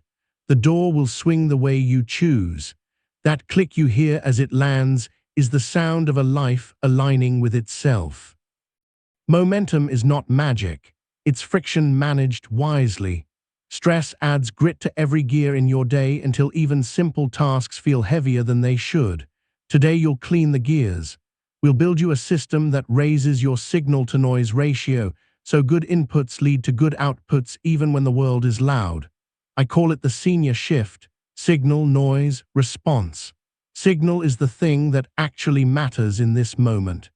Noise is everything that vibrates around the signal and tries to impersonate it. Response is the smallest behavior that amplifies the signal and dampens the noise. You'll pair senior with a second framework, the RAIL setup: remove, arrange, inject, link, to shape your environment so pauses trigger themselves. This is less about willpower and more about architecture. When the stage is built for calm, the actor has an easier time being wise. Start with signal. You identify it with a single sentence that would make the next action obvious if you wrote it on a card. The sentence begins with "the result that matters now is," and ends with a concrete outcome you could show another human. Noise shows up immediately after: pings, opinions, self-critique, 10 clever alternatives. Your first move is not to fight the noise, it's to name it. The noise right now is the fear of looking slow, or the noise is 3 browser tabs calling me like neon. Once both are named, response picks one behavior that moves signal a notch up and slides noise a notch down. This might be starting a 2-minute outline while closing 2 tabs, or asking one question that would cut a rumor's legs instead of writing a paragraph that proves you're right. You are the awareness, not the emotion, and not the noise either. You are the listener who decides which instrument gets the mic. Take a breath and notice the cool edge of air at your nostrils, the faint warmth on the exit. Feel the way your ribs widen sideways when you inhale without forcing it. Notice the weight where your thighs meet the chair and the quiet pull of gravity that never argues. Sensation is a way to spot signal. It's raw and honest. As you track it, repeat softly, signal first. Your nervous system loves mantras paired with breath because they act like handles. Give the mind a handle, and it stops grabbing you by the throat. Let me show you senior in a scene. You're at a shared desk, the laminated surface shining under office LEDs that hum at a frequency you feel more than hear. A Slack channel flares hot with speculation. Client is wavering. Your stomach compresses, your fingers hover. Signal: the result that matters now is to learn the one variable the client is unsure about. Noise: 15 messages predicting drama, your pride bristling at being questioned, the urge to type faster. Response: draft one sentence. Which piece feels most uncertain on your side? Scope, timeline, or resources? You send it and slide the channel to muted for 15 minutes. Signal up, noise down. When the reply lands, you book a 10-minute call to confirm. You did not chase every voice, you invited the one that mattered. Now add the RAIL setup. RAIL is environmental design in 4 moves that you can do in a few minutes and that pay you back all day. Remove is obvious but neglected. Get rid of what amplifies noise in your immediate reach. Arrange means place the tools for your next wise action inside your visual field and your hand's reach. Inject is the addition of a cue or friction that nudges you into the pause. Think a timer, a green dot, a physical card with your frameworks. Link is the behavioral tether. You attach a micro-pause to a habit that already exists, so the system runs without remembering. Rail builds a room around your senior shift, so the floor is even and the door opens the direction you're walking. Try it at your desk. Remove the tab that sucks you into performative productivity. Arrange a single sheet of paper with the words signal, noise, response at the top and space to write one sentence for each. Inject a 2-minute sand timer or a phone timer set to 90 seconds for the 90-second weather watch we built earlier. Link your pause to a recurrent act. Every time you sit, you place both feet flat and whisper, signal first, then write the one-sentence result that matters. This is not aesthetics, it's physics for attention. A well-placed object is a pause that doesn't depend on memory. Take another sensory beat. Look at the nearest object and notice its color without naming it. Hear the second quietest sound in the room. Let your jaw part by a hair so the tongue can lie flat. If you can, feel the fabric on your shoulders and the cooler air along the skin of your forearms. This is how you prime the signal channel, by listening like a musician for the note that's true. Let's tell a story in a kitchen that smells faintly of toast and dish soap. You open your phone and see a comment under your post that reads, "Not convinced this is worth the hype." The impulse is to defend, to scroll, to sync. Signal asks, what is the result that matters now? The answer is, keep the project moving and preserve my energy for the call at 11. Noise is the comment, your heart rate rising, the urge to craft a smart retort that no one will remember. Response is to place the phone face down, stand with your palm on the cool counter, breathe 4-4-6 twice, and write the first line for the call agenda. Later, if needed, you can respond with a question that invites specifics. But now, the signal is protected. This is not avoidance, it's sequence. The amygdala loves firsts. You teach it that your first action belongs to wise goals, not to noise with good lighting. We'll deepen senior with a companion called the lighthouse method. In storms, ships don't chase waves, they orient to a steady beam. Your lighthouse is a one-sentence principle you can see from anywhere. Clarity over speed, kindness with honesty, craft before commentary. Pick one for the week. Every time noise rises, you pivot your attention toward the beam. This is not an affirmation, it's navigation. The lighthouse keeps your senior decisions consistent, so you don't spend energy reinventing your rules under stress. There's science smuggled into these simple moves. When you identify signal and noise explicitly, you move activity from limbic urgency to prefrontal evaluation. That shift alone reduces cortisol's grip and returns blood flow to regions that plan and sequence. Closing tabs and removing cues drops environmental triggers that would otherwise ping your dopaminergic circuits into seeking mode. The lighthouse sentence sets a top-down target for the reticular activating system, which then filters incoming stimuli for what matches the beam. This makes you faster where it counts and slower where speed would make you sloppy. The body obeys physics.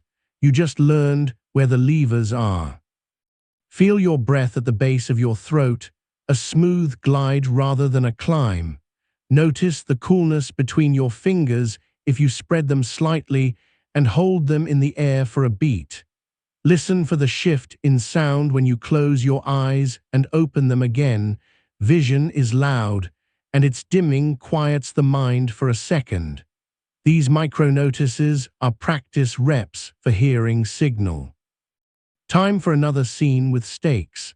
In a cramped conference room that always smells like dry erase markers and recirculated air, a decision drags. Tempers have calcified into positions. You're tempted to prove. Signal says, get to the smallest shared fact. Noise says, win the narrative. Response is the one fact pivot. Before we go further, can we agree on the exact metric we're trying to improve? The room hesitates, then nods. The metric becomes a signal line across the table. Half an hour later, the argument shrinks to a shape you can carry together. You didn't out-argue anyone. You changed the radio from talk show to weather report and picked a route that respected the storm. To make senior automatic, you'll install the 5% edge. When stress threatens to derail a task, don't aim for a full win, aim for a 5% improvement on clarity or progress within 5 minutes. You will either clarify the next step by 5% or move the work 5% forward. The edge is a benevolent trick. It sidesteps perfectionism, which is noise disguised as quality, and feeds your brain success reps that build identity. I am the one who makes things 5% better in 5 minutes. That's a story you can wear without friction. Here's how it pairs with RAIL. Remove the clutter that creates micro-decisions. Arrange an obvious starting point. Open the document to the line you can touch. Inject a 5-minute timer. Link the start to your 2-breath turn from earlier. 2 long exhales, then begin.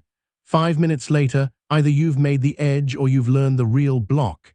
If you learn the block, your signal sentence updates and you select a new response. The noise has less room because you filled the space with action shaped like you. Take a breath and taste the air. Even if it tastes like nothing, notice that flavorless is still a taste. Sense the temperature of your ankles inside your socks. Feel the faint weight of your eyelids when you blink slowly. Sensation makes the world granular. Stress makes it smear. Granular worlds are easier to choose inside.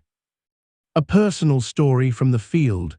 You've been avoiding a medical form that scares you for reasons you haven't named.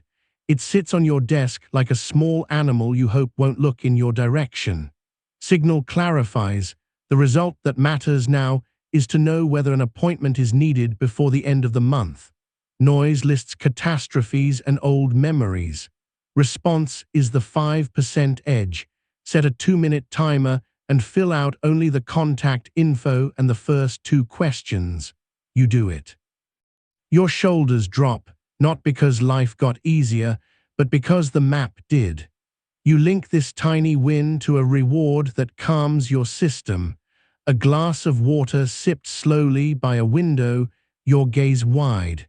You are training your body to associate signal wins with nourishment, not just relief. We'll add another layer called the focus fence. It's not a prison. It's a pencil line you draw around a block of attention. The fence has a start ritual, a mid-check, and a release valve. The start ritual is your 2-breath turn and a whispered lighthouse sentence. The mid-check is a 90-second sanctum visit where you ask senior questions and look for 5%. The release valve is a pre-decided off-ramp. If you're spinning, you switch to a tiny administrative task that clears clutter and then return.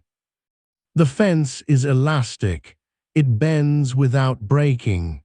Its purpose is to keep your attention from grazing into fields that look green and are actually quicksand. You'll meet the fence in a hallway with fluorescent buzz. You sit with your laptop on a too-high counter and plan to outline a brief. 10 minutes in, you feel the tug to check news. Mid-check, plant feet, longer exhale, senior. Signal is the outline. Noise is the boredom that arrives before flow. Response is 5%. Write only the headings that would make the outline inevitable. You do it and feel the light click of a gear that found its tooth. The fence held. You release at 30 minutes and walk outside for 3 breaths of cooler air on your face. The release valve kept you from resenting the fence, which is how fences earn loyalty. Science, short and simple. The senior shift and focus fence reduce task switching, which costs more metabolic fuel than most people suspect. Timed microchecks prevent limbic hijack by giving your prefrontal cortex regular windows to reassert goals. Environmental tweaks reduce the need for inhibitory control, which is a finite resource. Rewards that are sensory rather than sugary, light, fresh air, water sipped like a ceremony, teach your nervous system that attention isn't starvation. It is nourishment when framed correctly. Pause again, feel the subtle expansion across your collarbones when you breathe in with ease. Hear the way the room's hum gets quieter if you breathe out twice as long as you breathe in. Let your gaze soften and widen to the edges of its range. Your animal brain trusts wide gaze. It means no predator is in pounce distance. That trust loosens the grip of hurry. One more framework to braid into today, the 2-track day. You will have a signal track and a noise track. The signal track contains your L1, L2, L3 from earlier and 2 or 3 senior moves. The noise track is not a villain. It's the legitimate small stuff: inbox maintenance, form filling, light coordination. You schedule the noise track in a defined window so it stops splashing into your signal track. When the urge hits to sneak noise into signal time, you tell it, you have a place at 3:30, and return to the beam. It's astonishing how kind your nervous system becomes when even the trivial gets a labeled home. Watch a 2-track day on a rainy Thursday. The window wears a map of droplets. You smell the metallic clean that follows the first downpour. Signal track holds finish user flow draft, call supplier, outline talk. Noise track sits at 3:30 with file receipts and reply to low-stakes emails. At 11:10, an inbox ping tries to seduce you with an easy hit of completion. You breathe out, whisper craft before commentary, and touch the draft instead. At 3:30, you put on music with no words, take 3 sips of water tasting faintly like the glass itself, and clear the small stuff in a single sweep. You end the day without the sticky residue that smeared yesterday's evening. The difference is not that the world behaved. It's that you gave each thing a square of time that fit its size. A relationship story, because signal and noise live there too. You come home and your partner says, "We need to talk about money," and your gut flips. Signal asks, "What is the result that matters now?" It answers, "Have a calm, concrete picture of the next 30 days. Noise lists grievances, old blame, scarcity, fear. Response is to sit, place both feet on the rug, breathe 4-4-6 twice, and say, 30 days, 3 numbers, income, fixed costs, variable. Then we can dream or argue. The conversation changes texture because you turn the beam toward a map anyone can draw. Later, you can widen to values and plans. Now you build a table to set the plates on. You are the awareness, not the emotion, and the host who decides which course arrives first.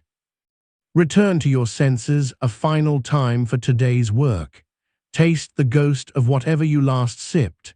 Feel the cool at the base of your neck or the warmth trapped by your shirt. Notice the way your fingers rest when you let them, the tiny arcs the tendons make under skin. This body is the instrument that plays your pause. Take care of it, and it will give you notes you can hear even through static. Close with a practice you'll run tonight, the Signal Journal. 3 lines written quickly, no poetry required. Line 1 begins, "Signal I served," and names one outcome you protected. Line 2 begins, "Noise I named," and lists one distraction you called by its real name. Line 3 begins, "Response I'll repeat," and captures the behavior that worked. Read the lines out loud once so your ears can verify the day. That's identity work disguised as reflection. You teach yourself, I am someone who honors signal under stress. The next time a storm rolls in, your lighthouse will switch on without fumbling, your rail will have the room ready, and your hands will know what to do because you train them gently and often. There will be moments tomorrow when static thickens. You'll feel the itch to react, to chase, to prove. Let the itch be your cue. Plant, anchor, ask for signal. Name the noise with dignity. Choose a response that moves the truth forward by 5%. That single inch repeated turns into a path you can walk even with your eyes half closed. You don't need a different life. You need a different radio. You just tuned it. The way you speak to yourself in the half second after stress hits is not commentary, it's code. Code compiles into chemistry. Chemistry decides whether your next action is a flinch or a choice. Today, we rewrite the code you run in those half seconds. You'll learn the inner coach switch, how to turn your inner critic into an ally who tells the truth without taking your legs, and the language lever, a simple shift in words that changes your brain's prediction of what happens next. This is not about reciting affirmations you don't believe. It's about instructing your nervous system with phrases that are short, accurate, and fruitful. When your words change state, you can change direction faster. You are the awareness, not the emotion, and your mouth can be the hand that steers the wheel. The inner coach switch has 3 positions: notice, normalize, nudge. Notice is a clean label for what's happening inside and out. Normalize places the moment inside a species-wide pattern so your brain stops thinking you're uniquely broken. Nudge gives a small directive verb that moves you 1 inch. Critic says, how could you mess this up again? Coach says, notice, heart fast, thoughts racing. Normalize, brains race before clarity. Nudge, 1 breath, 1 next line. The switch works because the critic loves absolutes and insult, while the coach loves specifics and verbs. Specifics wake the prefrontal cortex. Verbs give your body a job. Test it right now. Think of a moment you dread, a messy inbox, a difficult chat, a health call. Your critic starts to sketch disaster. Flip the switch. Notice, tight jaw, scanning eyes. Normalize, brains predict danger by default. Mine is doing that. Nudge, write the question you'll ask first. When you put those words in your mouth, you can feel the heat drop by a degree. It's not hiding from reality, it's orienting toward the part of reality you can move. Take a slow breath and feel the cool air at the rims of your nostrils. Let the exhale lengthen until your shoulders drop a centimeter. Notice the texture under your fingertips, a pen, a mug, a sleeve, and the way the surface anchors you to now. Hear the softest sound in the room, maybe the whir of a vent or the distant roll of traffic. This sensory check is not decoration. It's the amplifier for the coach's voice. When your skin speaks, panic gets quieter. Now the language lever. Your nervous system is exquisitely sensitive to tense and agency. I can't slams a door, I haven't yet leaves it ajar. This is hard is a period. This is hard, and I can take 1 step is a hinge. The lever has 3 micro swaps you'll rehearse until they become reflex. Swap 1, from identity to experience, I'm anxious becomes anxiety is here. Swap 2, from final to incremental, I failed becomes I learned X and missed Y. Swap 3, from vague to verbed, this is overwhelming becomes there are 7 items, I'll sort 2. These are not euphemisms. They are tools that remove cognitive thorns so you can hold the problem without bleeding. Story time. It's 8:42 a.m. in a hallway that smells like lemon cleaner and copier heat. You're about to present and a mentor offhandedly says, make it punchy, then walks away. Your stomach dips. Critic wakes, you talk too slow. You're boring, the old code would push you to rush. Inner coach switch. Notice, belly drop, mouth dry, normalize. Bodies do this before spotlight.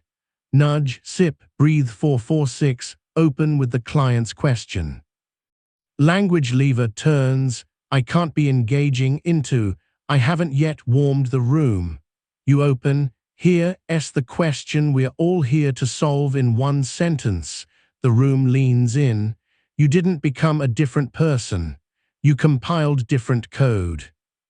There's a drill you'll run for the next 3 days called the 2-line rewrite. After any charged moment, message sent, call ended, conversation finished, you write 2 lines. Line 1 is the critic's sentence exactly as it wanted to speak. Line 2 is the coach's notice normalize nudge. Example, critic, you froze and looked foolish. Coach, notice, silence while thinking, normalize, brains pause under scrutiny, nudge, next time say, give me 8 seconds to check the numbers. This takes 60 seconds. It trains your mouth for next time. When next time comes, the sentence arrives like a tool you've already held. Feel your feet. Press the toes against the floor and roll back to the heels like dialing a lock. Sense the temperature difference between your palms and the backs of your hands. Taste what's left in your mouth, coffee, mint, neutral. The body gives you handles, take them. A mind with handles doesn't drop itself when doors open too fast. Another story closer to home. You're washing a pan after a long day. Your partner says, did you ever email Alex about the trip? You bristle, head snaps a fraction. Critic leaps, they think I'm unreliable. Language lever catches your mouth. I haven't yet, I can do it after this pan. Inner coach switch then nudges, set a 2-minute timer, draft 1 sentence. You do it. The evening never leaves the rails. You didn't swallow resentment. You rewired the line where resentment usually plugs itself in. Let's add the emotional alchemy ladder, a way to climb from raw affect to workable emotion in 4 rungs. Sensation, right arrow, name, right arrow, need, right arrow, next. Sensation is the body's whether tight chest, buzzing arms. Name is the plain label, anger, shame, fear, disappointment. Need is the function under the feeling, safety, competence, belonging, rest, fairness. Next is the smallest action that serves the need without harming the moment. This ladder prevents you from swinging your feeling like a hammer. You're not suppressing, you're converting heat into light. Run it, sensation, heat in face, clenched jaw. Name, anger, need, respect, and clarity. Next, ask, which expectation did I miss? Or what does done look like here? The critic wants to turn anger into accusation. The coach uses anger's energy to move a boundary or fetch a fact. Over time, your system learns that even hot feelings can feed wise action. That's dignity dressed in biology. Take a breath and soften your gaze so the edges of objects blur by a degree. Feel the back of your heart resting against the spine, a subtle support. Hear the tiny click in your throat when you swallow. These are sensory rungs on the alchemy ladder. Each rung is a place to set your foot when the old stair collapses. We're going to give your words a home so they don't go feral. It's called the script shelf. 4 phrases live here, ready to be pulled down under heat. Shelf 1, curiosity under threat. Can you say more about that? Shelf 2, boundary with care. I want to help and I need X to do it well. Shelf 3, delay to gather signal. Let me get you a clean answer by 4. Shelf 4, self-steadier in silence. Take 8 seconds, breathe, then speak. Scripts are dignity on demand. They don't make you robotic. They make you coherent when your insides feel like static. There's science underneath the shelves. The brain stores frequently used word pairs as chunks. Chunks retrieve faster under stress than novel language. You're preloading chunks that map to your values. When the alarm rings, the chunk arrives as if the sentence had been waiting in a drawer. In a way, it has. Another scene at work. The room is a shade too bright. A senior leader lobs a question with an edge. Why didn't we forecast this? Your body does that quick half freeze. Critic wants to apologize or deflect. Inner coach switch, notice, freeze, normalize, threat tone, triggers, scan, nudge, ask for the datum. Language lever from I failed to we learned X, we missed Y, here's the patch. You say we caught the trend late, we missed the supplier delay. The patch is a daily signal. Want the 1-minute plan? Silence turns into listening. This is not charisma, it's clean code. A micro practice you'll love for its speed, the 3-word reset. Whisper 3 words that tilt your state toward agency.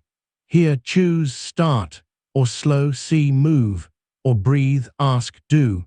Repeat them with your exhale. The words become a metronome. The metronome becomes a spine. Use the 3-word reset before you open a charged email, before you step into a room with history, before you hit send on anything that smells like friction. Words tuning breath, tuning behavior. That loop is the architecture of poise. Check your senses again. Notice the air on the thin skin at the base of your throat. Feel the fabric moving against your shoulders as you inhale. See the way light lays differently on 3 objects near you: matte, gloss, shadow. This light inventory makes you a better listener to yourself. Better listeners don't have to shout to be heard inside their own heads. Now let's address the inner heckler, the voice that thinks abuse equals accountability. You're not here to silence it, you're here to reassign it. Give it a job, pattern spotter. When it says, "You always overcomplicate," the coach replies, "Spotter found a pattern, thank you. My job now is to choose one small step." This reassigns energy away from shame and toward observation. Observation is fuel for choice. Choice is the only thing that changes tomorrow. Story in a stairwell that smells like dust and cold metal. You're walking after a tense call and the heckler starts. You should quit, they'll never take you seriously. Inner coach switch, notice heavy legs, burning face. Normalize post-conflict adrenaline does this. Nudge, text 2 words to the ally who cares. You send 5 mins. They reply, come by. On the walk, language lever flips. I'm not respected to I want clearer agreements. 10 minutes later, you draft a short agenda for the next meeting with the tough counterpart. You didn't win a battle. You built a bridge. Bridges outlast battles. There's a journal drill that binds all of this into identity. Run it at night for 7 days, the coach ledger, 3 questions, 1 sentence each. What did the critic say? What did the coach say back? What did I do next? Keep it unadorned. Critic, you're slow. Coach, you're thorough. Pick 1 inch. Action, sent the 1 question.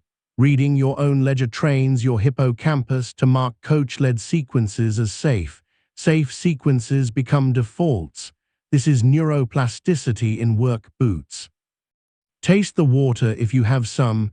Notice how cool spreads down the throat. Place both feet flat and press the floor as if checking its honesty. Hear the mild hiss of air at the crack of a door. You're building a sanctuary made of words and senses. Sanctuaries, repattern, reflex. Add 1 more tool, the reframe relay. It's a 2-person protocol you can run with a colleague or friend when a story loops with heat. Person A states the stuck story in 1 sentence. Person B rewrites it using language lever, identity right arrow experience, final right arrow incremental, vague right arrow verbed. Then person A picks a nudge verb and states 1 next move. Example, A, I'm a terrible manager. B, frustration is here. You haven't yet set expectations for X. Name 3 behaviors. A, I'll draft the 3 behaviors and review with Jess. 10 minutes of relay beats an hour of spirals. Do it over coffee or a hallway walk. Make it a norm. Culture is a chorus of coached voices. Let's widen to health, where self-talk often does its worst damage. You miss 2 workouts. Critic, you're lazy. Language lever, energy dipped. The streak paused. The next wise move is a 10-minute walk. Inner coach switch, notice heavy limbs, normalize bodies fluctuate. Nudge, shoes on, outside, 5 blocks. You go, not heroic mileage, just the inch. As air cools your cheeks, you feel the quick chemistry shift that says, we're the kind of person who can restart. That identity cue is tiny and priceless. You are the awareness, not the emotion. You are certainly not the lapse. You are the one who resumes. Body check again. Unclench your toes inside your shoes. Let the jaw hinge soften. Rotate your shoulders forward once, back once, like drawing small circles on the air. Observe any part of your body that still holds a micro flinch and send the longest exhale there. You just told your cells the coach is home. We'll thread the inner coach through a high-stakes presentation. Before you go on, you write the 3-word reset on a sticky. Slow, land, ask. Slow the breath, the cadence. Land, end sentences, let silence do work. Ask, invite the room.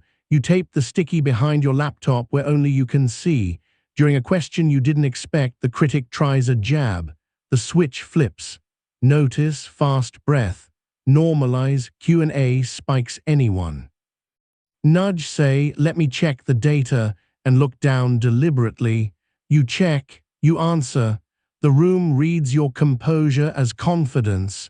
You were not fearless, you were coached. We should speak plainly about why this works. Affect labeling and perspective shifts, recruit cortical regions that inhibit limbic hijack. Verb-focused, small-step language creates realistic predictions your brain can fulfill, reducing prediction error that otherwise feels like threat. Repetition of short scripts builds automaticity. You're not hypnotizing yourself. You're choosing efficient, humane code that compiles into better options. A final story for today. You open a rejection email, job, pitch, doesn't matter. The screen glows a too cold white. Your chest gets tight as if the room pulled 2 inches closer. Critic whispers in a voice that tries to sound like truth, not good enough. The coach arrives on purpose.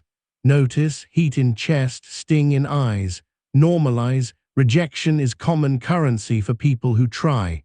Nudge, forward the note to a mentor with 1 sentence of feedback. Language lever shifts, I failed, to this path needs a different step.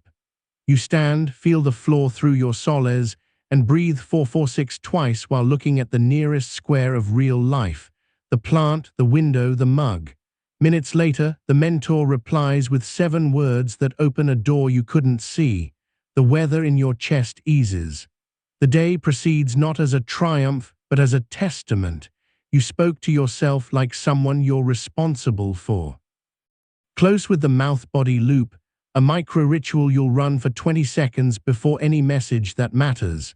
Inhale through the nose, slow exhale through pursed lips as if through a straw. Whisper your 3-word reset once, then read the message out loud before sending, listening for critic spikes. Swap any absolute for a verbed plan.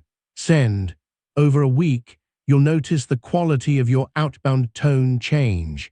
People respond to tone faster than they respond to content. Your tone becomes a room others want to enter, even when the content is a no. Feel the chair carry you. Let your eyes soften to the edges of the room so you can sense space again. Taste the last hint of whatever lingers. Hear the soft drum of your own heartbeat if you listen behind the sternum. The coach is not a mask. It's the voice you've been missing under the static. The language lever isn't performance. It's a handle on doors that were always yours. You are the awareness, not the emotion. You are the author of the sentence that changes what your body does next. You've got the switch, the lever, the ladder, the shelf, the reset, the relay, and a ledger that will make your identity stack click by click into place.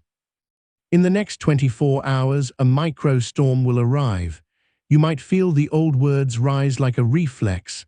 That's the cue. Flip the switch, lift the lever, climb the ladder, use a script from the shelf, whisper your 3 words, ask a friend for a relay if the loop won't break, then do the smallest nudge. When you lay down tonight, write the ledger and read it out loud once. This is how a day learns your new accent. You've been building precision under pressure. Now you'll learn to refuel on purpose so your pauses don't run on fumes. Recovery isn't what you do after the day. Recovery is the architecture inside the day that lets your wisdom show up on demand. Today you'll install an energy OS that prevents brittle focus and snapback moods. 2 frameworks will carry the weight: the Renew circuit and the micro-closure method. Renew stands for restock, expose, nourish, exhale, walk. Micro-closure is a tiny ritual that seals loops so your nervous system stops leaking. When you run them together, stress has fewer places to hide and you have more places to stand. This isn't spa talk. It's performance biology shaped into minutes you can actually afford. Start with a confession most high achievers won't make out loud. You keep asking your prefrontal cortex to play the whole game while you starve it. The brain chemistry that lets you choose wisely, dopamine for focus, acetylcholine for precision, serotonin for steadiness, isn't a moral resource, it's a metabolic one. Renew keeps the tanks topped enough that your pause protocol and senior shift actually work. Restock means water and electrolytes before decision clusters. Expose is a dose of natural light and horizon gaze to reset your circadian and widen your threat radar into curiosity. Nourish is small protein and fat when you're about to sprint mentally, not just caffeine on an empty complaint. Exhale is the deliberate long-out breaths you've learned, now tethered to moments that need repair. Walk is literal, 5 to 10 minutes of movement to sweep stress chemicals and reset attention. You are the awareness, not the emotion, and you are also the caretaker of the biochemistry that awareness rides. Pause and feel your mouth. Is there dryness on the tongue? Notice the cool at the tip of your nose on the inhale and the warmer ribbon on the exhale. Sense the weight of your feet and roll slowly from heel to ball as if dialing a lock. Hear the farthest sound you can detect: a car, a vent, a bird. These are not side quests. They're the switches you'll flip to make Renew automatic. Run a morning scene. You wake to grey light, the room carrying the faint cool of early air. Before your fingers reach for the phone, you sit, plant both feet, and drink a full glass of water with a pinch of salt and a squeeze of citrus. Restock. You step near a window, open the blinds, and look at the farthest thing you can see for 60 seconds, eyes soft, horizon wide. Expose. You grab a handful of nuts or a spoon of yogurt if you tolerate dairy, something small that won't spike and crash. Nourish. You take 3-4-4-6 breaths with shoulders down and eyes in the periphery. Exhale. You walk the hallway or the block for 5 minutes with your gaze wide. Walk, 10 minutes total. Your inbox is still loud, but your nervous system is less primed to treat every ping as a predator. The day doesn't feel lighter by magic. It feels obeyable because your chemistry isn't fighting you. The micro-closure method complements this by telling your threat system when events end. Open loops are drag. Your brain evolved to keep scanning for lions. It treats unfinished tasks like moving grass. Micro-closure uses 3 moves at the end of any work or conversation: name, note, nest. Name what you just did in a plain sentence. Outline the 3 risks. Note the 1 next step you intend. Email Sam for the dataset. Nest it somewhere you trust: calendar, task app, paper, card in a tray. Then you exhale long and say, closed, out loud or in a whisper. The ceremony takes 30 seconds. It frees the bandwidth you usually waste on remembering not to forget. That remembered not to forget is the invisible tax that makes you short with people you love. Look around and pick one object. Take 3 seconds to notice its edges, the way light lays on it, the shadow it casts. Feel your shoulder blades slide down and back a centimeter. Taste the faint mineral of water if you have some nearby. Sensory attention is a solvent for loop stress. You're giving your animal brain proof that the moment changed. Here's a story where renew and microclosure saved a day that would have otherwise bled out. The office had that chilled air that makes fingertips cool. Mid-morning, a message landed. Client escalated, jump now, your chest lit with heat. Old you would sprint, stack caffeine and skip lunch, then crash at 3:00 and resend everyone. Knew you ran a 90-second renew burst. Restock, 3 big sips of water. Expose, step to the window for 10 seconds of horizon. Nourish, half a protein bar. Exhale, 4-4-6 twice. Walk down the hallway and back while drafting one clarifying question, then you jumped on the call. 20 minutes later, you closed with name note nest. Name aligned on scope risk. Note send revised timeline. Nest calendar 2 p.m. Whisper closed. The adrenaline washed without sticking. At 5:30, you still had enough steadiness to be kind at home. That's not weak, that's professional. Science in plain language. Light on the retina, early anchors circadian clocks that govern cortisol's curve and the timing of alertness. Horizon gaze and wide eyes reduce amygdala gain by sending no immediate threat signals from old visual circuits. Walking pumps the calf, second heart, and drains stress metabolites out of your bloodstream. Longer exhales bias your vagus nerve towards safety. Small protein before cognitive sprints smooths glucose, preventing the late morning crash that feels like existential doubt. Microclosure leverages the Zeigarnik effect in reverse. You close the loop with a witness, even if the witness is your own voice.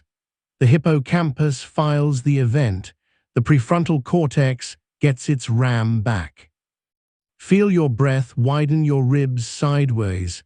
Notice one spot of warmth on your skin, maybe the back of the neck where a collar rests. Hear the tiny fabric sound as you shift. These signals are cheap and powerful. Ignore them and you pay with mood. A domestic scene, because life isn't only boards and budgets. Saturday morning light paints squares on the kitchen tile. You're making coffee. A text from a parent arrives. Can you look at this insurance form? Your chest tightens with that old double bind of duty and depletion. Renew steps in, small and stubborn. Restock, water first, then coffee. Expose, step to the balcony for a minute of sky. Nourish, a slice of toast with peanut butter before you read. Exhale, breath long out while reading the first line, not the whole form. Walk, leave the phone, circle the apartment once to prevent the couch from swallowing you. Then microclosure on the microtask you can do. Name, scan the form. Note, ask which field is confusing. Nest, text drafted, send at 9:30. Whisper closed. You help without drowning and the day keeps its color. You'll add a second power tool today, the time horizon flip. Stress collapses the future into a cliff. Wisdom stretches it into a road. Flip works in 2 directions. Zoom out 9990 and zoom in 999. Zoom out asks, in 90 days, what will I wish I did for the next 9 days, and what can I do in the next 90 minutes to start? Zoom in asks, in 9 minutes, what would make the next 90 minutes gentler, and how does that affect the next 9 days? The numbers aren't sacred, they're scaffolds. When you run the flip, you regulate urgency with perspective and action, not with denial. Pair it with renew for extra traction.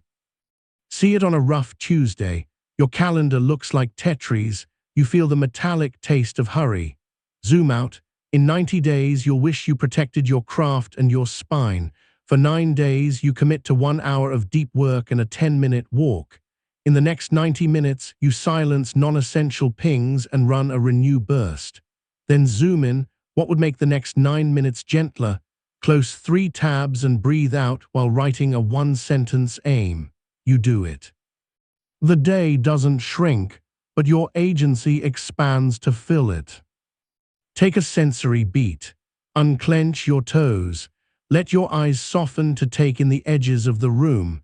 Note the taste that lingers, coffee, mint, paper, air, and observe how it fades when you widen your gaze.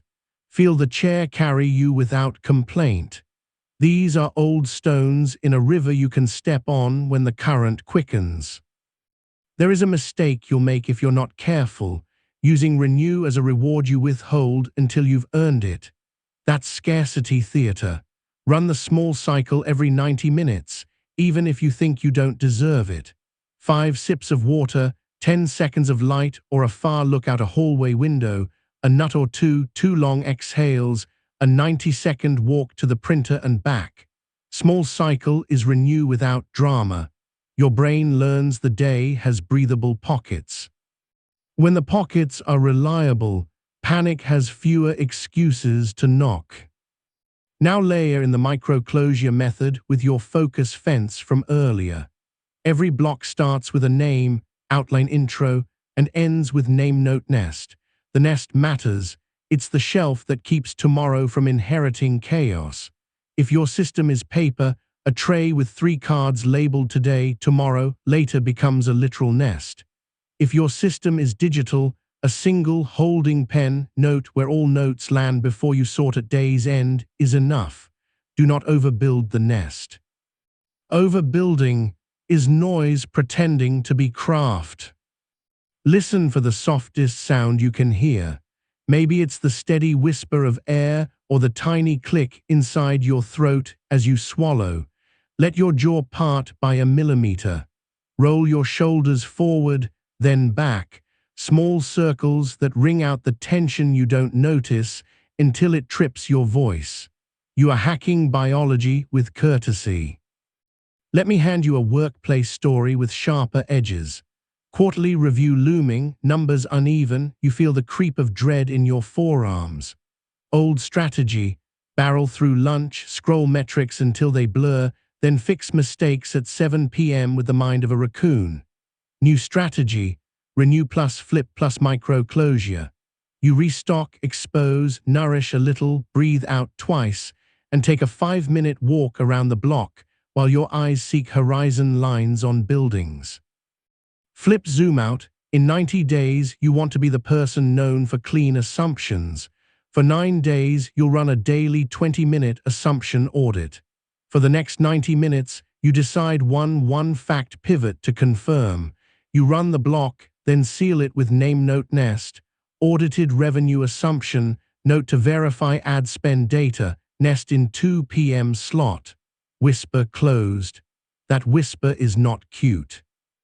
It's the valve that releases your nervous system from the obligation to rehearse the task 10,000 times in the background.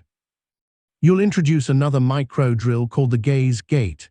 Each time you feel tunnel vision, eyes narrow, jaw tight, you open the gate by widening your gaze until you can see the edges of the room without moving your eyes. Count to 8. Let the exhale extend a beat longer than the inhale. Gaze gate tells ancient parts of your brain, no predator within pounce distance. It's fast, free, and pairs well with expose even indoors. Do it before you write that risky sentence or answer that loaded question. You'll feel your voice drop by half a key. Half a key is the difference between defending and inviting. Taste the air for nothing and call it something. Cool, blank, glass. Feel the heavier weight of your hands when you let them be held by your lap. Hear the buzz that sits behind everything. These things don't make you soft. They make you accurate about your own state. Renew also has a crisis mode. When something breaks, server down, kid sick, flight cancelled, don't abandon the circuit, compress it. 555 renew, 5 sips of water, 5 breaths with long exhales, 5 minutes of walking while you name the one variable that matters most. Then micro-closure, the first stabilizer, status page updated, call place to clinic, rebooked earliest alternative. Name, note, nest, closed. Crisis does not clap for your hustle, it rewards your sequence. Here's an evening ritual that threads identity through recovery, the downshift docket.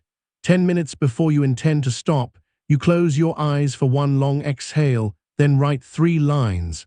I closed, I'm carrying, morning me will start with. Then if you can, step outside for 80 seconds, eyes on something far as the air touches your cheeks. Light at dusk cues melatonin later. Movement bleeds the day's chemistry. The docket gives your mind a basket to put the day in. When you sleep, your brain consolidates. If you shove it full of unresolved loops, it consolidates anxiety. If you hand it a docket, it consolidates plans. Sleep is the most underrated performance enhancer you own, and it starts before your head meets the pillow. Check your senses again. Notice the spots where your clothes don't touch skin, a strip at the wrist, a crescent at the collar. Feel the cool on the in-breath under your nose. Hear the room and then hear beyond it. This kind of noticing isn't ornamental. It's how you find handles in the dark. A relationship story for recovery, because emotional fatigue often comes from social micro-tears. Late evening, you and a partner have had a low-grade bicker about chores all week. You're both thin. You choose to renew before you talk instead of after you fight. Restock water, expose to the balcony light, nourish with something that won't spike, exhale twice with a hand on the belly, walk together around the block without phones. On return, you say, micro-closure, tonight we pick one habit, not the whole story. You pick dishwasher runs nightly and nested on the fridge, whisper closed.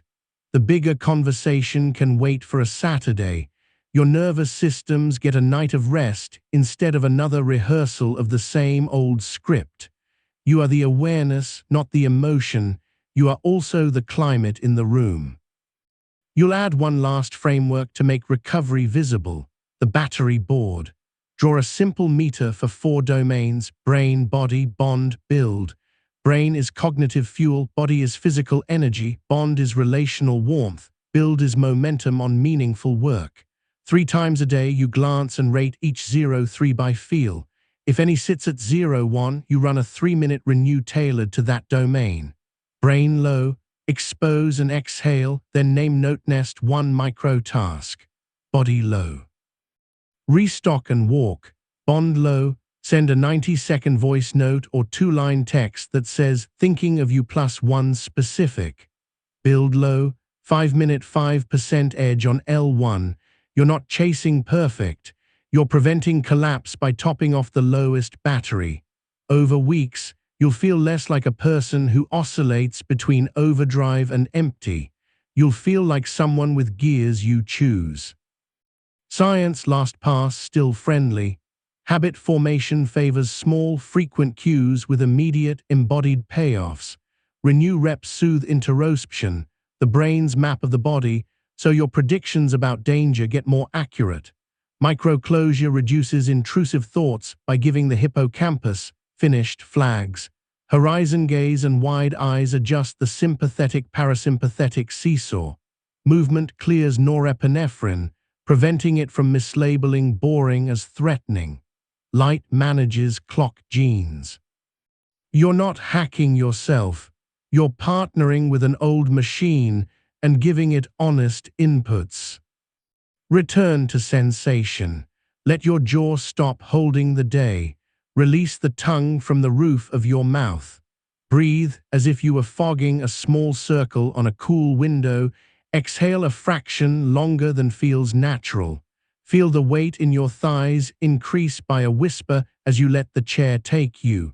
Hear the sigh you didn't mean to make. These are closing bells. Before you sleep tonight, run the downshift docket and add one sentence. I am the kind of person who pauses to renew. Say it out loud once. Don't argue with it. Give your ears the chance to believe your mouth. Tomorrow, when you reach for the pause, your body will feel a little less surprised and a little more willing. That willingness is gold. It's what separates tools you admire from tools you use. In the next 24 hours, you'll feel a trough, midday, mid-conversation, mid-project. Let the trough be your cue. Renew small, micro-close what you can. Flip your horizon to stretch or squeeze time into a shape that fits. Name your battery and top it. Then notice the identity whisper underneath. I don't wait for rescue, I refuel and return. You are the awareness, not the emotion. You're also the steward of the system that lets awareness act like the leader it is. Keep the system kind, and the actions will follow. Some choices deserve a drum roll, most deserve a rhythm. Stress confuses the two. It makes tiny forks in the path feel like cliff edges and big decisions feel like a fog bank you can't enter. Today you'll learn decision architecture so you don't wait for clarity like weather, you create enough of it to move. We're going to fit two frameworks into your pocket, the two-key door and the choice cascade. The two-key door opens when value and reality turn their keys at the same time. Value is what matters to you here. Reality is what's true whether you like it or not. If one key turns without the other, the door doesn't open. You get drama instead of direction. The choice cascade takes that open door and breaks the fall into steps. Aim, frame, trim, commit, check. Aim names the outcome in one sentence. Frame sets the bounds you won't cross. Trim removes nice-to-haves that slow you. Commit is a tiny, timed action. Check is a pre-decided moment to learn without spiraling. Decisions stop being verdicts and start becoming experiments that respect your life. Start with a breath that belongs to a chooser. In through the nose for 4, pause for 2, out for 7. Feel the cool at your nostrils on the way in, the warmer ribbon on the way out. Let your shoulders drop one notch, as if your collarbones were hangers and the shirt just got less heavy. Hear the quietest sound you can, maybe a vent whispering or traffic stitched thin in the distance. You're not trying to feel certain. You're building a platform sturdy enough to place uncertainty on. Here's how the two-key door works in a real hallway.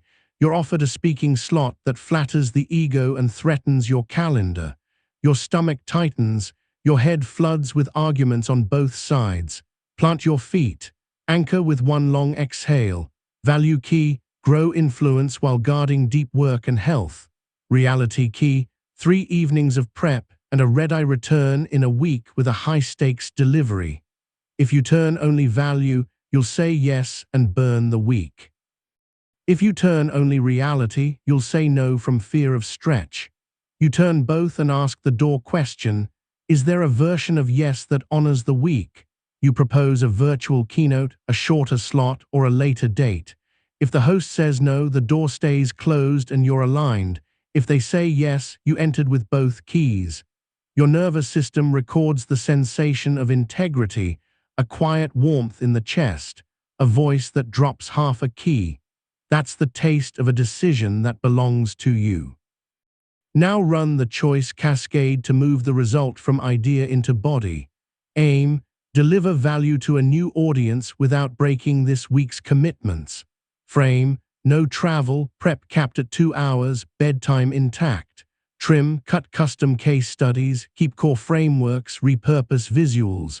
Commit, draft a 3-line pitch and send by 2 p.m. Check, evaluate response and energy Friday at 10. You are not deciding once, you are deciding 5 times on purpose. Each step is small enough that stress can't knock it from your hand. Take a sensory beat. Feel the smooth surface under your fingers, whether a mug, a mouse, a pen. Notice the temperature difference between your palms and the backs of your hands. Taste whatever lingers, Coffee, mint, the clean blank of water. Click your tongue once and hear that small sound anchor you to the room. Decisions like rooms, they need walls so they don't blow apart. You'll pair these with a third tool that catches the sneaky saboteur behind many stalls, the friction map. Procrastination is often friction in disguise, unclear first step, missing resource, social risk, identity threat. Map it by asking 4 questions in order. What's unclear? What's missing? Who's involved? What part of me is on the line? 1 sentence each, no essays. Then reduce 1 friction notch by 1 move. Clarity gets a question. Missing gets a list. People get a ping. Identity gets a sentence from your inner coach. Doing this doesn't decide my worth. It tests a path. You're not slaying a dragon, you're oiling a hinge. Watch it in the wild. It's 307, fluorescent hum too bright for your mood, and you keep skimming the same paragraph instead of finishing the budget note. 2 key door, value, truthful numbers, steady reputation. Reality, 2 data gaps, leadership wants a story. Door question, what version of truthful can I send today? Choice cascade, aim, convey the top 2 numbers and name the gaps. Frame, no invented precision. Trim, cut the commentary. Commit, send 3 lines by 3:30. Check, revisit at 10 tomorrow.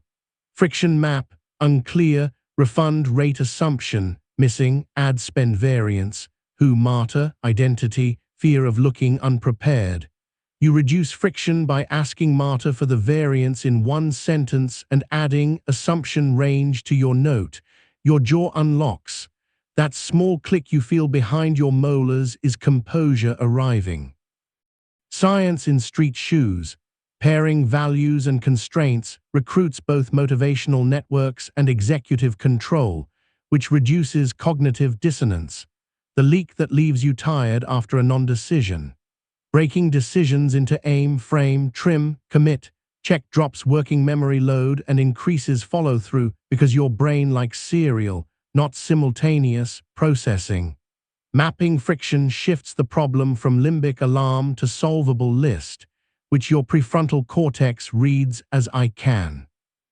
In neurochemistry follows, I can with a small dopamine bump. That's momentum's seed. You don't need all the chemistry, just enough to tip. Another scene, this one in a kitchen where sunlight lays a warm square on the counter. Your partner says, "Are we going to your parents next month?" Your chest tenses, not from dislike, but from the puzzle of schedules and old feelings. 2 key door, value, respect family, protect recovery. Reality, 2 busy weeks, 1 key deadline. Door question, what shape of visit meets both? Choice cascade, aim, spend time that actually feels like time. Frame, no Sunday return, no late night drives. Trim, skip the big dinner, do a morning walk and lunch. Commit, text proposed window. Check, review calendar Friday. Friction map, unclear, expectations, missing deadline exact date. Who, siblings to align, identity, fear of being seen as distant. You send the text and name your constraint without apology. The room feels bigger by 1 invisible foot. You didn't dodge, you designed. Take your breath for a walk. Inhale 4, hold 1, exhale 7. Listen for the second softest sound. Feel the small weight shift in your hips when you give the chair 2% more trust. Notice your peripheral vision widen until you can see the edges of the room without moving your eyes. Wide gaze tells old parts of the brain that no threat crouches nearby. Decisions get kinder when threat leaves the doorway. Sometimes you don't need a full cascade. You need a micro-commitment that snaps you out of delay. That's the 1 breath commit. On a single long exhale, say out loud the first action you will take and do it before you inhale again. Open the dock. Ask the question. Start the timer. The breath is the fuse. The action is the spark. Bodies obey breath-based deadlines better than calendar ones because they feel undeniable. Use it for tasks you circle like a cat around a couch. Add a companion for high-stakes forks, the 10-10-10 delta. Ask, in 10 minutes, what will I be glad I did? In 10 days, how will this choice affect my load? In 10 months, what identity am I reinforcing? Don't hunt for certainty, look for deltas, differences that matter. If an option wins 2 out of 3, bless the decision and move. If it's a tie, default to the choice that protects learning or health. Simple rules, free complex days. Here's a story with fluorescent lights and a clock you can hear too well. A teammate botched a handoff, and now a launcher ran long, heat in your face. Your critic wants to send a sharp message and be efficient. 2 key door, value, clean work, clean relationships. Reality, error happened, we're both tired. Door question, how do I fix the work and protect the bond? Choice cascade, aim, clarify, fix an expectation. Frame, no blame by text. Trim, skip history, only future. Commit, ask for a 5-minute call. Check, review tone after. Friction map, identity, fear of being soft. You swap soft for steady, run the call and use the script shelf. Can you say more about how that slipped? Next time, what cue should we use? The fix lands and the bond holds. You didn't swallow the issue, you chose a container that your future self can live inside. Breathe, then taste the air, even blank tastes like cool glass if you pay attention. Feel the fabric move against your shoulders with your inhale. Hear the tiny click in your throat when you swallow. Sensation tracks truth without panic's commentary. We need a framework for when choices stack up like books and you don't know which to read first. Use the decision deck. Imagine 4 suits, heart for relationships, spade for craft and hard problems, diamond for resources, club for health. Each morning, draw 1 card per suit and write 1 micro-choice that moves it. Heart, send appreciation to Jess. Spade, outline the gnarly section. Diamond, ask finance 1 question. Club, walk 10 minutes at 3. Then put the deck back. When new choices arrive, you place them on the correct suit and decide whether they displace today's card. If not, they wait. It's a game that prevents your day from pretending everything is a queen. Games are sneaky teachers. You'll learn priority without the scold. A note on regret, because it rules too many decisions from the shadows. Regret is a teacher, not a jailer. You'll use the 4C debrief when choices don't go as planned. Context, choice, consequence, carry. Context, what was true that day? Choice, what did you actually decide? Consequence, what happened? Carry, what 1 sentence will you bring forward? Keep it short. Context, sick kid, low sleep. Choice, said yes to extra work. Consequence, errors. Carry, no extra work on 5 hours sleep. Debrief, closes the loop without self-flogging. Your nervous system learns that mistakes lead to instruction, not identity attacks. Science bridge, quick and useful. Choice overload taxes the dorsolateral prefrontal cortex. Small predecisions reduce that tax. Effect labeling, putting words to a decision's emotional load, calms the amygdala, which otherwise hijacks the process and turns all choices into survival tests. Time horizon toggles move valuation networks so you don't overweight immediate discomfort at the cost of long-term alignment. Your biology is not an obstacle course, it's a map. You're learning the legend. Pause and find a smell, faint as paper or soap or rain. Listen for a sound outside the room. Let the tongue fall from the roof of your mouth. Feel your feet as if the floor were a friend you trust. The body's agreement is the signature on a decision. Without it, you can force compliance, but you won't get loyalty from your future self. There's a domestic story you'll recognize. Evening, a friend texts, "Can you help me move Saturday?" You care. You also promised yourself a real rest after a grind. 2 key door value, show up for people on a recovery. Reality, back has been tight, week was heavy. Door question, what support fits both? Choice cascade, aim, be helpful without injury. Frame, no heavy lifting, 2-hour cap. Trim, no logistics takeover. Commit, offer a ride and packing help 10-12. Check, scan back Friday night. Friction map, identity, fear of being seen as selfish. You send the offer with the frame. They say, that would be amazing. Your weekend keeps its spine. Your friendship keeps its warmth. Decision and dignity can share a sentence. Sometimes the stakes are identity itself. Career turns, relationship shifts. For these, widen the 2-key door with a 3rd key you only use on big doors. Story. Value says who you want to be. Reality says what is. Story asks what narrative you want to live. You might choose the harder path because the story is truer. When you do, you still run the cascade. You just let story shape aim. Become the kind of leader who says no to misaligned revenue even when money's loud. You then frame, trim, commit, check. Courage without architecture burns. Courage with architecture builds. Take a breath and lay a hand flat on your sternum. Feel the warmth through fabric, the slow rise under palm. Let your eyes soften to the edges of the room. Hear the softest continuous sound. This is you telling your animal body, we decide together. Let's pull it all into a day you can picture. Morning, you sip water that tastes faintly mineral and look out a window at a gray sky that promises nothing and is therefore kind. You pick your lighthouse sentence, clarity over speed. You draw your decision deck and place 1 card per suit. Midday, an email arrives that could derail the afternoon. 2-key door and choice cascade run fast. Friction map finds the one missing file. 1 breath commit gets you to open the dock before you change your mind.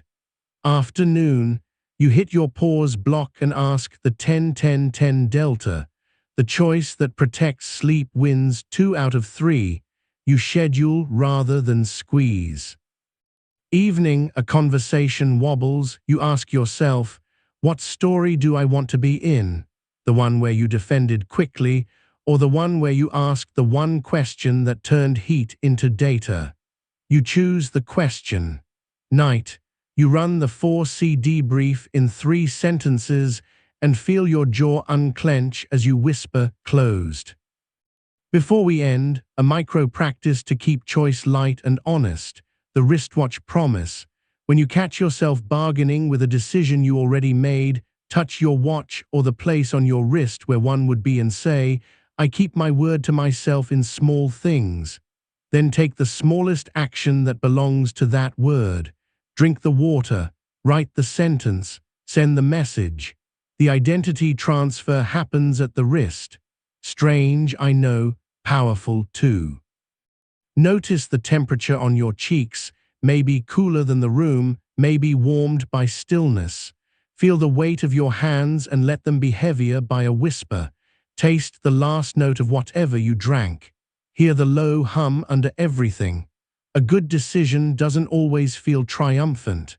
Often it feels like alignment, quiet, unshowy, tuned. That feeling becomes addictive in the right way when you repeat it. You are not chasing perfect choices. You are building a chooser who moves with values and facts in the same palm. 2 keys, 1 door, 1 cascade, many steps. Friction mapped and lowered. Breath that commits the body to the mind's promise. Ledger that carries the learning forward. You are the awareness, not the emotion. You are also the architect who gives awareness good stairs. Tomorrow there will be a dozen forks that don't look like forks because they're small. That's perfect. Small is where identity shifts without drama. When the next one appears, turn both keys, ask the door question, run the cascade, trim without guilt, commit within a minute, and check when you said you would. If you miss, debrief and carry 1 line. You don't owe the world certainty. You owe yourself pace and truth. Pressure doesn't only show up in emergencies, it drips through ordinary moments until you're soaked without realizing it. You hold your breath in a meeting, you clench through a commute, You swallow a feeling at home, and the body keeps the receipts. Today you'll learn to turn those receipts into power. We'll build your post-stress engine, the way you convert jolts into growth instead of scar tissue. 2 frameworks will carry you, the after arc and the micro-repair loop. After stands for acknowledge, frame, triage, experiment, repair. The micro-repair loop is a 3-step ritual: name the rip, stitch the thread, seal with signal, that keeps relationships, projects, and your nervous system from fraying. When you run both, you don't fear mistakes, you mind them. You are the awareness, not the emotion, and now also the craftsperson who fixes as you go. Start with a simple truth: stress has an aftershock.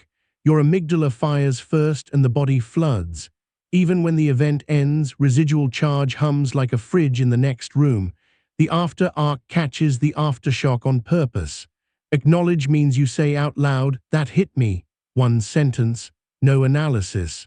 Frame means you place the hit inside meaning that helps, not harms. This is a rep, not a referendum. Triage asks, what matters most in the next 10 minutes?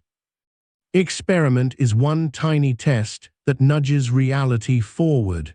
Repair is the human part: clean tone, small apology if needed, or a visible adjustment.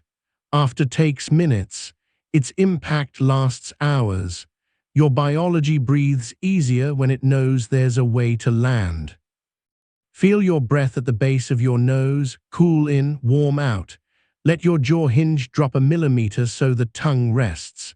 Hear the nearest soft sound, the hum of a vent, a distant wheel on pavement. Sense your thighs surrendering a fraction more weight to the chair. These signals are not indulgence. They're the intercom you use to call your wiser self back to the room after the alarm stops ringing. Let's put after into a scene you've lived.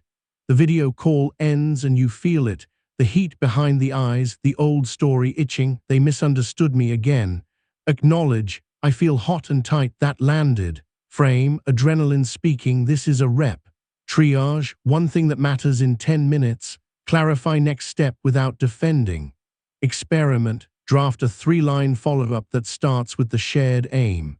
Repair, add, if my tone felt sharp earlier, that's on me. Here's what I'm proposing. You send it. 10 minutes later, your chest is a notch looser, not because they did anything yet, but because you gave your system closure points. Closure points are how you stop the day from echoing. There's a deeper skill here: accuracy about the rip. That's where the micro-repair loop lives. Name the rip means you say the specific fabric that tore: tone, timing, expectation, boundary. Stitch the thread means you add 1 behavior that closes that exact gap. Rewrite the sentence, move the meeting, restate the goal, repeat the boundary without a novel. Seal with signal means you tag the moment for your brain: a long exhale and a whispered, closed, or a note in your pause ledger. Naming prevents vague guilt. Stitching prevents performative apology. Sealing prevents rumination. You're not just soothing feelings, you're keeping your systems trustworthy. Taste the air, maybe it's blank like cool glass. Notice the temperature difference between your palms and the backs of your hands. Let your eyes soften to take in the edges of the room. Wide gaze tells old circuits, no predator at pounce distance. You can feel agency return, not as adrenaline, but as a steadier current under the ribs. Story time in a real office with ugly carpet and good people. A product review derails. You interrupt someone without meaning to. Their face hardens, the room cools. Old you would over-explain or go silent and stew. After, acknowledge, that spiked me. Frame, stress, noise, not identity. Triage, repair, tone, clarify path. Experiment, ask 1 curious question.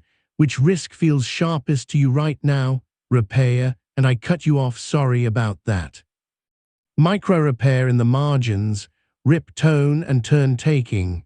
Stitch, invite them to speak first on the next risk. Seal, right tone repaired plus invite first voice in your notes and breathe out for 7. The meeting warms by 2 degrees. 2 degrees avoids frost tomorrow. Here's a companion tool for the body, because aftershocks are physical. The 90-second drain. After any heated moment, you step to the side, hallway, restroom, balcony, and do 3 cycles of 4-4-6 while shaking out wrists and rolling shoulders like you're wringing water from cloth. On the last exhale, you drop your shoulders and widen your gaze for 8 counts. That combination drains residual adrenaline and tells your vestibular system you're not trapped. No one needs to see you do it. Everyone will feel the difference when you return human-sized. Check your senses. Feel the floor through the balls of your feet by pressing down as if testing the ground's honesty. Notice the smell nearest you: paper, soap, stale coffee, rain. Hear the far sound: traffic braid, distant conversation. These are handles. Handles beat willpower when you're slippery with stress. Let's talk about failure, the word grown-ups whisper. Most of what you call failure is feedback delivered loudly. Your nervous system is loud-sensitive, so you flinch and miss the information. Use the feedback furnace, a mental room where heat turns raw ore into something workable. 3 moves: strip, flip, fit. Strip the volume from the message. What are the 3 facts minus tone? Flip the message into a question you can answer. What experiment would disprove their concern? Fit the learning into your system. Where in pause, reset, or the calendar canvas does this belong? The furnace doesn't ask if you're good. It asks what you'll try. That's the only question that improves next week. An anecdote in the rain. You pitch a plan you believe in. The VP says, too hand-wavy. It hits like a cold slap. After engages before the story cements. Acknowledge, ouch. Frame, harsh tone, useful signal. Triage, which piece needs data. Experiment, I'll add 1 small pilot metric. Repair, I hear the ask for evidence. I'll bring the pilot readout Friday. Furnace, strip, missing metric. Flip, what single number proves traction? Fit calendar canvas, 45-minute block tomorrow. You walk to the window, let cool air brush your cheeks, and do the 90-second drain. The shame wave loses shape. The plan gets better. If they never learn your internal gymnastics, that's fine, your body will. Return to your breath and notice the seam where inhale changes to exhale, the little pause you can widen by a beat to slow your inner metronome. Feel the fabric move over your shoulders as you breathe. That motion is proof you're not a mind dragging a body. You're a system that can harmonize under heat. Sometimes the aftershock isn't a single event, it's cumulative micro-cuts. That's when you run the daily decompression line. At day's end, draw 1 invisible line across the floor. Before you cross, you whisper 3 truths. Here's what hit me, here's what I learned, here's what I'm leaving. Then you step over.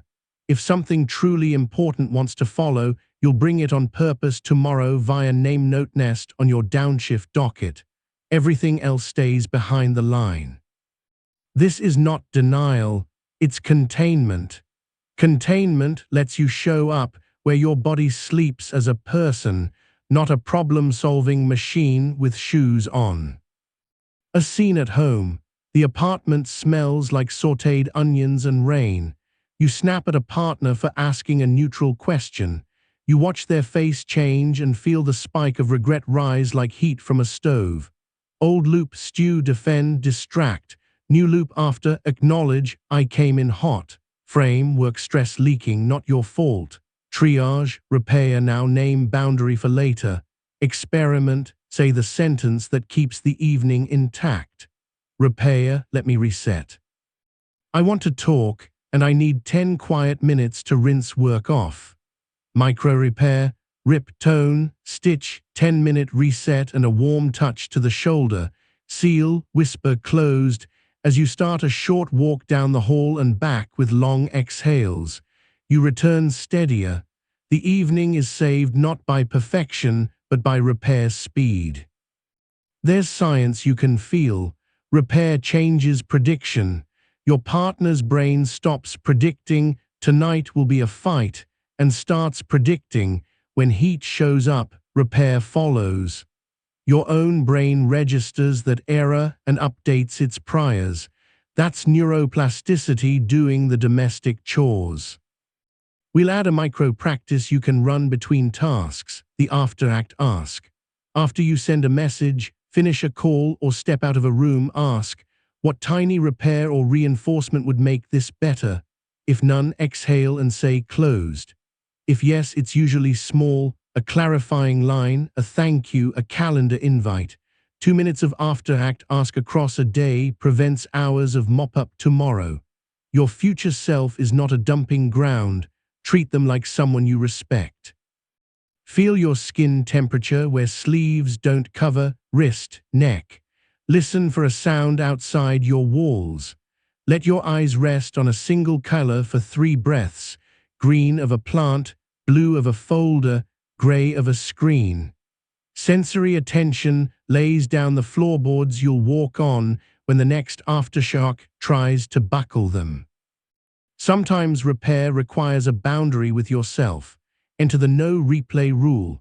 You get 2 replays of an awkward moment, one to learn, one to script a better line. After the second, you must do something in your body, walk, stretch, breathe, and then close with micro-repair, name, over-explained, stitch. Next time ask 1 question first, seal, calendar 1 prep minute before that meeting style. Replaying past 2 is rumination, not rehearsal. Rumination is noise dressed as care. You don't need more care, you need kleiner loops. Anecdote in a stairwell that smells like cold metal and dust. You're walking after feedback that felt like an ambush. The critic in your head sharpens knives. You hear the no replay bell. After, acknowledge, adrenaline, hello, frame, surprise is not danger. Triage, protect, bond, fetch, fact. Experiment, send 1 sentence of expectation next time, repair, and here's 1 line on the pilot we'll run. Micro-repair, rip, process, not person. Stitch, ask for agenda as default. Seal, note, request agenda on the team contract queue. You reach the landing and feel the first evidence of power return, warmth in the chest, breath that doesn't scrape. Now the part people avoid, apologizing well. Apologies fail when they center your comfort or outsource your work. Use the clear repair script. I did X that impacted you, why I'm changing Z. Short, specific, no buts. Then you show the change once. The nervous system on the other side cares less about your performance and more about your pattern. Patterns are nervous system poetry. Write the one they can believe. Feel the back of your heart against the spine. Notice the space inside your mouth and how it widens when the jaw softens. Hear the small click of a swallow.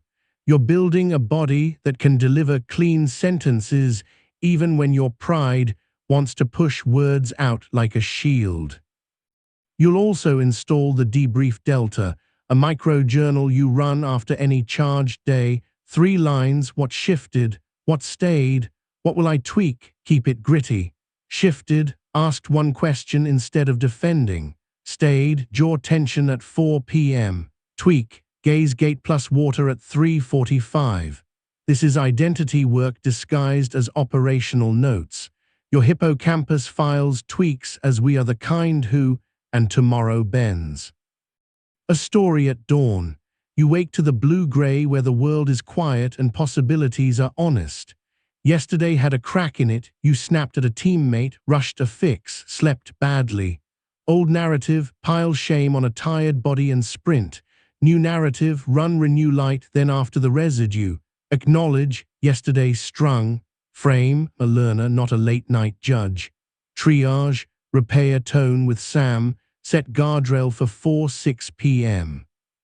Experiment, send Sam the clear repair, Put a pause block at 4:10. Repair done by 8:15 with breath you can feel. Micro repair, rip late day depletion. Stitch small snack plus walk plus 2 sentences of closure before 5. Seal, battery board check at 3:30. The day hasn't even started, and you've already turned yesterday's static into today's scaffolding. You might notice pride push back. Shouldn't I just be better? You're aiming for stronger, not harder. Stronger is flexible and responsive. Harder is brittle and dramatic. After and micro repair make stronger your baseline. Take in the room with wide eyes. Let your breath lengthen on the out until you feel the belly soften a fraction. Feel gravity do its work and let 2% more of you be carried by the seat. This is how you become repairable to yourself, by letting the floor prove it can hold you. Sometimes the repair you owe is to your craft. You cut corners under heat and the work shows it. Run craft repair snapshot standard step. Snapshot name the defect without self-attack. Standard state the quality you want as if briefing a teammate. Step do the tiniest upgrade within 10 minutes. If the step is too big, you shrink it until the timer smiles. Then name note nest the next upgrade. Shame is a poor craftsman. Standards paired with steps build trust. Final story with a smell of printer ink and carpet glue. A launch goes live with a typo on the hero line. Slack lights up. You feel the elevator drop in your stomach. Before panic starts assigning blame after runs, acknowledge that's a hit. Frame, public error, private fix, shared learning. Triage, correct fast, communicate clean. Experiment, fix header, add a banner, write a 3-sentence note. Repair, we shipped a typo, fixed in 6. Here's our new pre-flight 2-person check. Micro repair, rip proof path. Stitch, box and bridge note with a fence post that 2 eyes sign off. Seal, team contract update. 10 minutes later, you can taste your coffee again. The world didn't end, it taught. You turned a stumble into footing. Close with a ritual you'll run for 7 days, the after card. Keep a card or note titled after where you see it. Each time you use the arc, make a tick and write 1 word for repair: tone, fact, boundary, craft, sleep. At night, read the words out loud. They're not a guilt list. They're a growth map. A week from now, you'll see a pattern of rips you tend to cause when thin and repairs that stabilize you fastest. That's your personal blueprint for becoming anti-fragile, growing through stress rather than around it. Taste whatever lingers in your mouth: mint, dust, the neutral clean of water. Hear the thinnest sound in the room and the thicker one beyond it. Feel the temperature at the base of your neck and the weight where your hands rest. These are your closing bells. They tell the body we're done here, and the body believes them. That belief is the secret, persuasion from the inside out. You'll stumble this week. Good. Stumbles are the only terrain where repair can practice being itself. When the aftershock hits, you know the sequence. Acknowledge the hit. Frame it as a rep triage what matters in 10 minutes. Experiment with a step. Repair the human fabric. Name the rip. Stitch the thread. Seal the loop. Then walk into the next minute like someone who trusts their own hands. You are the awareness, not the emotion. You're also the mechanic who keeps your days roadworthy, even after storms. Some days ask you to be more than steady. They ask you to transmit steadiness to others. You pause well alone. Now you'll learn to be a tuning fork, someone whose presence helps nervous systems around you find their note. Leadership here doesn't require a title. It requires a repeatable process under shared strain. Today you'll install 2 frameworks built for uncertainty with other humans inside it: the calm broadcast and the bridge and beacon method. Calm is not a mood. It's 4 moves you can run in 3 minutes: context, acknowledgement, leverage, micronext. Context states the frame in one clean sentence. Acknowledgement names what bodies are feeling without drama. Leverage clarifies the advantage you still have. Micronext is the next inch that lowers pressure. Bridge and beacon layers on top. You build a bridge from now to the next safe stone, and you light a beacon, a visible rhythm or ritual, so people can orient when the sky looks the same in every direction. You are the awareness, not the emotion, and you can be the weather station that lets others dress for the day. Breathe with me and notice what the air actually does. Feel the cool at your nostrils as it enters, the faint warmth on the way out. Hear the smallest sustained sound, the fan, the hallway hush, a computer's whisper. Let your shoulder blades slide down and back by a centimeter as if making space for the breath to land. Wiggle your toes and press the pads against the floor until you feel your calves answer with a soft wake. The body receives broadcast signals before the mind does. If you want to lead calmly, you must first become a clear channel. Channels hum when they're grounded. Calm begins with context because uncertainty loves to tell 10 stories at once. You give one, "We have 3 days and 2 unknowns." That line reduces panic's vocabulary. Acknowledgement follows not as a group therapy session, but as physiological respect. Adrenaline's high, that's normal before we map. You watch shoulders drop because people feel seen without being diagnosed.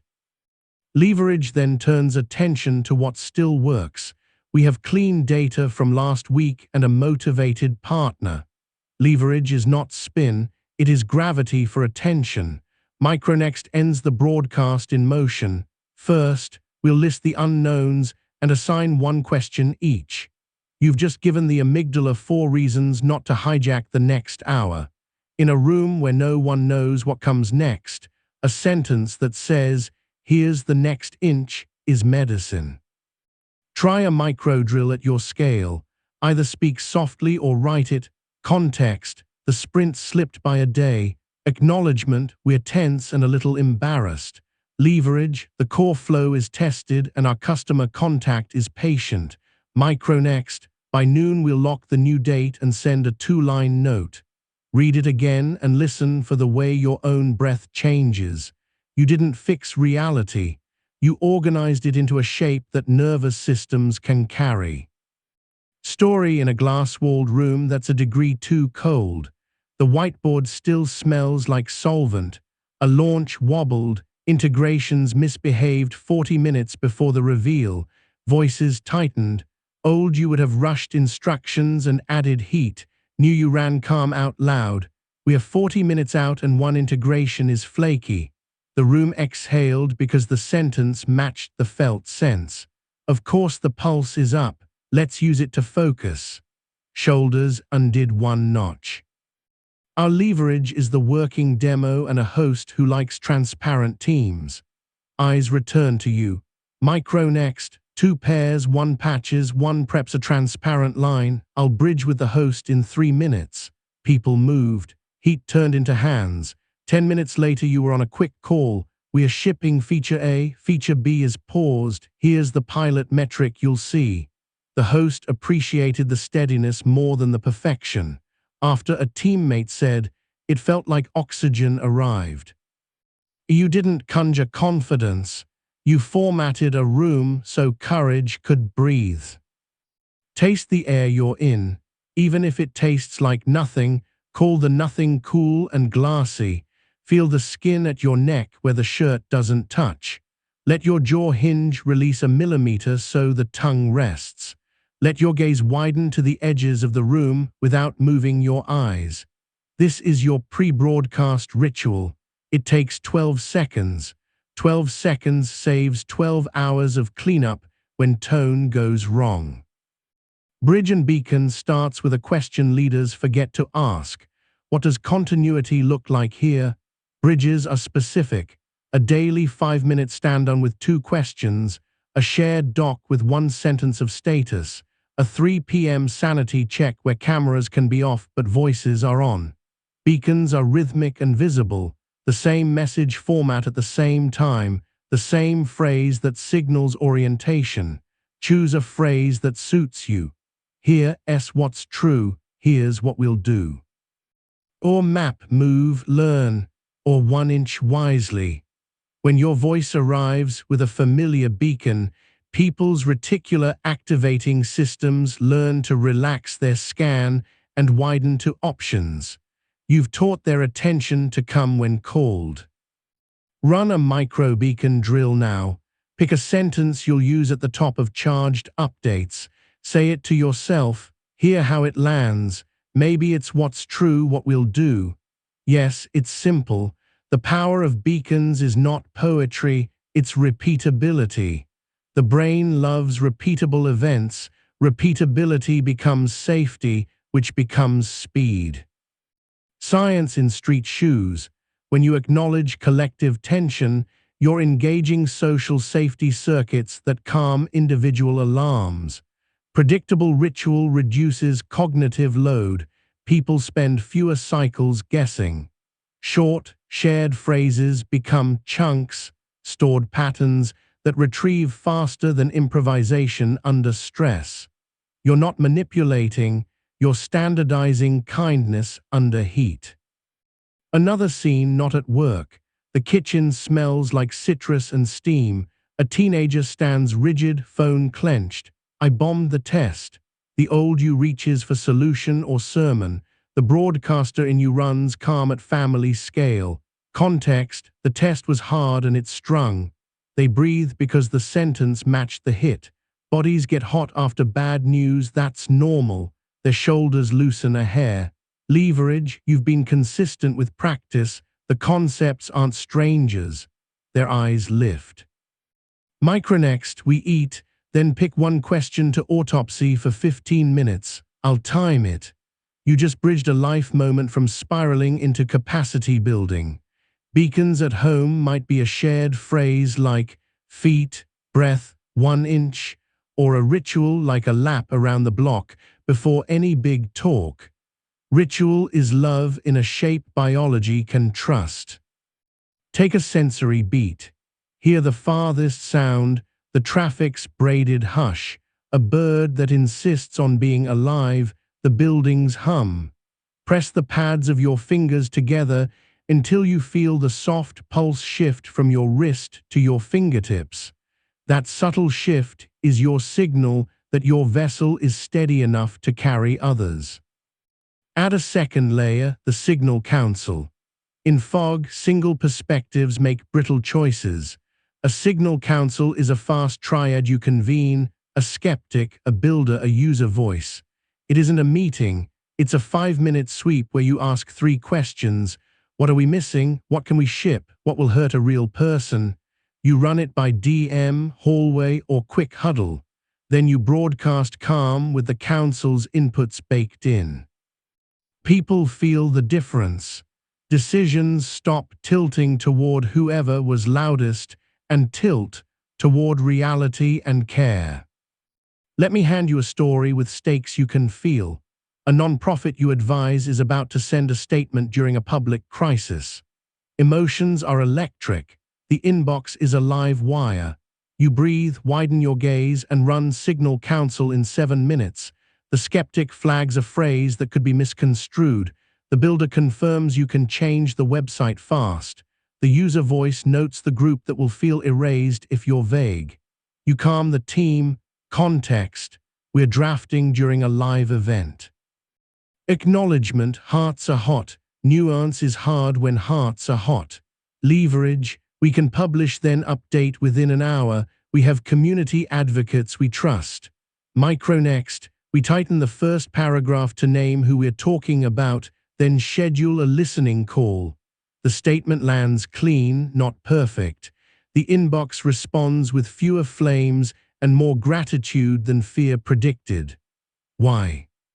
Less because of words than because of the way those words were shaped by a nervous system that refused to sprint blind. Taste water if you can, and let the cool slip down your throat like a soft ribbon. Sense the weight of your hands where they rest and give gravity 2% more of you. Feel the back of your heart touch the spine as if your body were a steady chair for your mind to sit in. These are the micro gestures that make broadcasts believable. People don't trust content alone. They trust tone delivered by a chest that isn't braced like a shield. You'll install one more tool that makes leading under stress sustainable: the integrity interval. This is a standing 5-minute window on your calendar canvas where you check one question: am I keeping promises to myself while I ask others to stretch? If you're not, your broadcasts will get tinny. Integrity intervals are designed to be tiny and non-theatrical. You sip water, look at the farthest object, breathe long out, and adjust one ask or one boundary. This is leadership as load management, not as martyrdom. Martyrs are dramatic for a night and absent for a season. You are not building a firework, you're tending a lighthouse. Anecdote from a corridor with a scuffed floor and the smell of coffee that's been hot too long. An engineer mutters, "This is impossible," loud enough that the word becomes a contagion.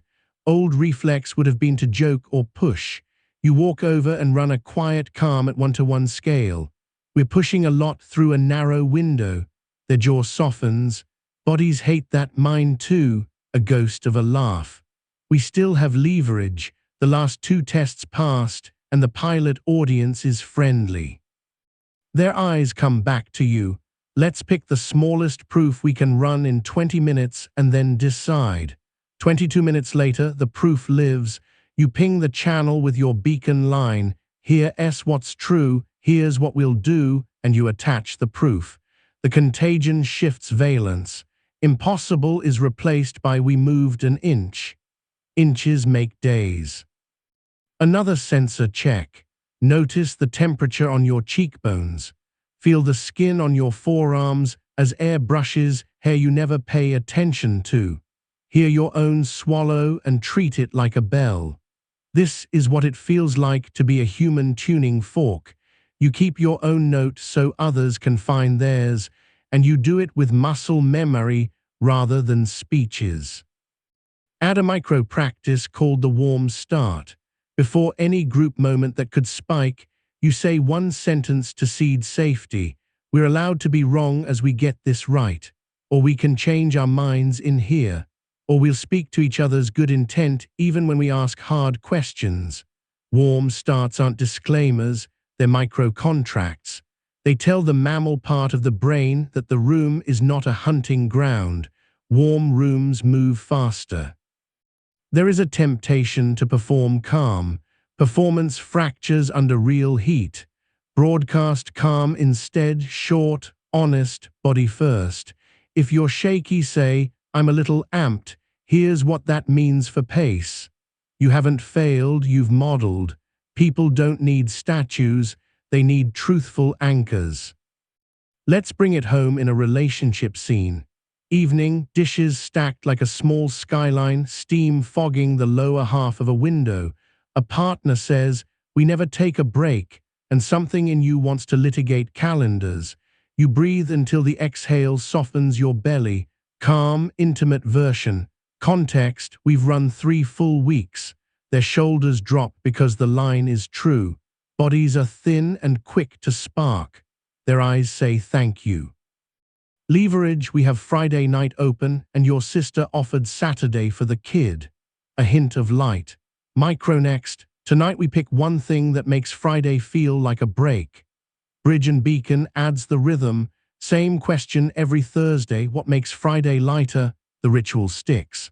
A month later, Thursday nights are shorter and kinder because both of you know the beacon will light. The relationship doesn't feel rescued, it feels maintained. Maintenance is love wearing boots. Science: bridge, brief and useful. Collective regulation emerges when leaders, formal or not, pair accurate labeling with concrete next steps. It's co-regulation, the nervous system's social feature. Predictable rituals recruit basal ganglia patterns so execution costs less, leaving more fuel for choice. Beacons anchor attention networks, short repeats become cue, response pairs that save minutes that would have been spent arguing with adrenaline. Your job is to install cues and make sure the responses are humane. Take a last sensory sweep for today. Smell something faint, paper, soap, rain, ghosts. Feel where your clothes don't touch skin, wrist, throat. Widen your gaze again until you can see more of the room without moving your eyes. Press your feet into the floor and notice the honest reply it always gives. Here, that's where broadcasts begin. You are not here to hold everyone's feelings. You are here to format rooms so feelings don't run the show. Calm gives you the script. Bridge and beacon gives you the rhythm. Signal counsel keeps you from mistaking volume for truth. Integrity intervals keep your spine from bending in ways that make your voice thin. Warm starts turn groups into crews. When you forget, you'll apologize quickly and repair with the clear repair script you already own. The identity question underneath leadership is, am I confident? It's, can people count on the way I move when the air gets tight? With these tools, the answer becomes yes often enough that others start borrowing your breath. In a day or two, a moment will arrive where eyes turn toward you, not because you're in charge, but because you're visible.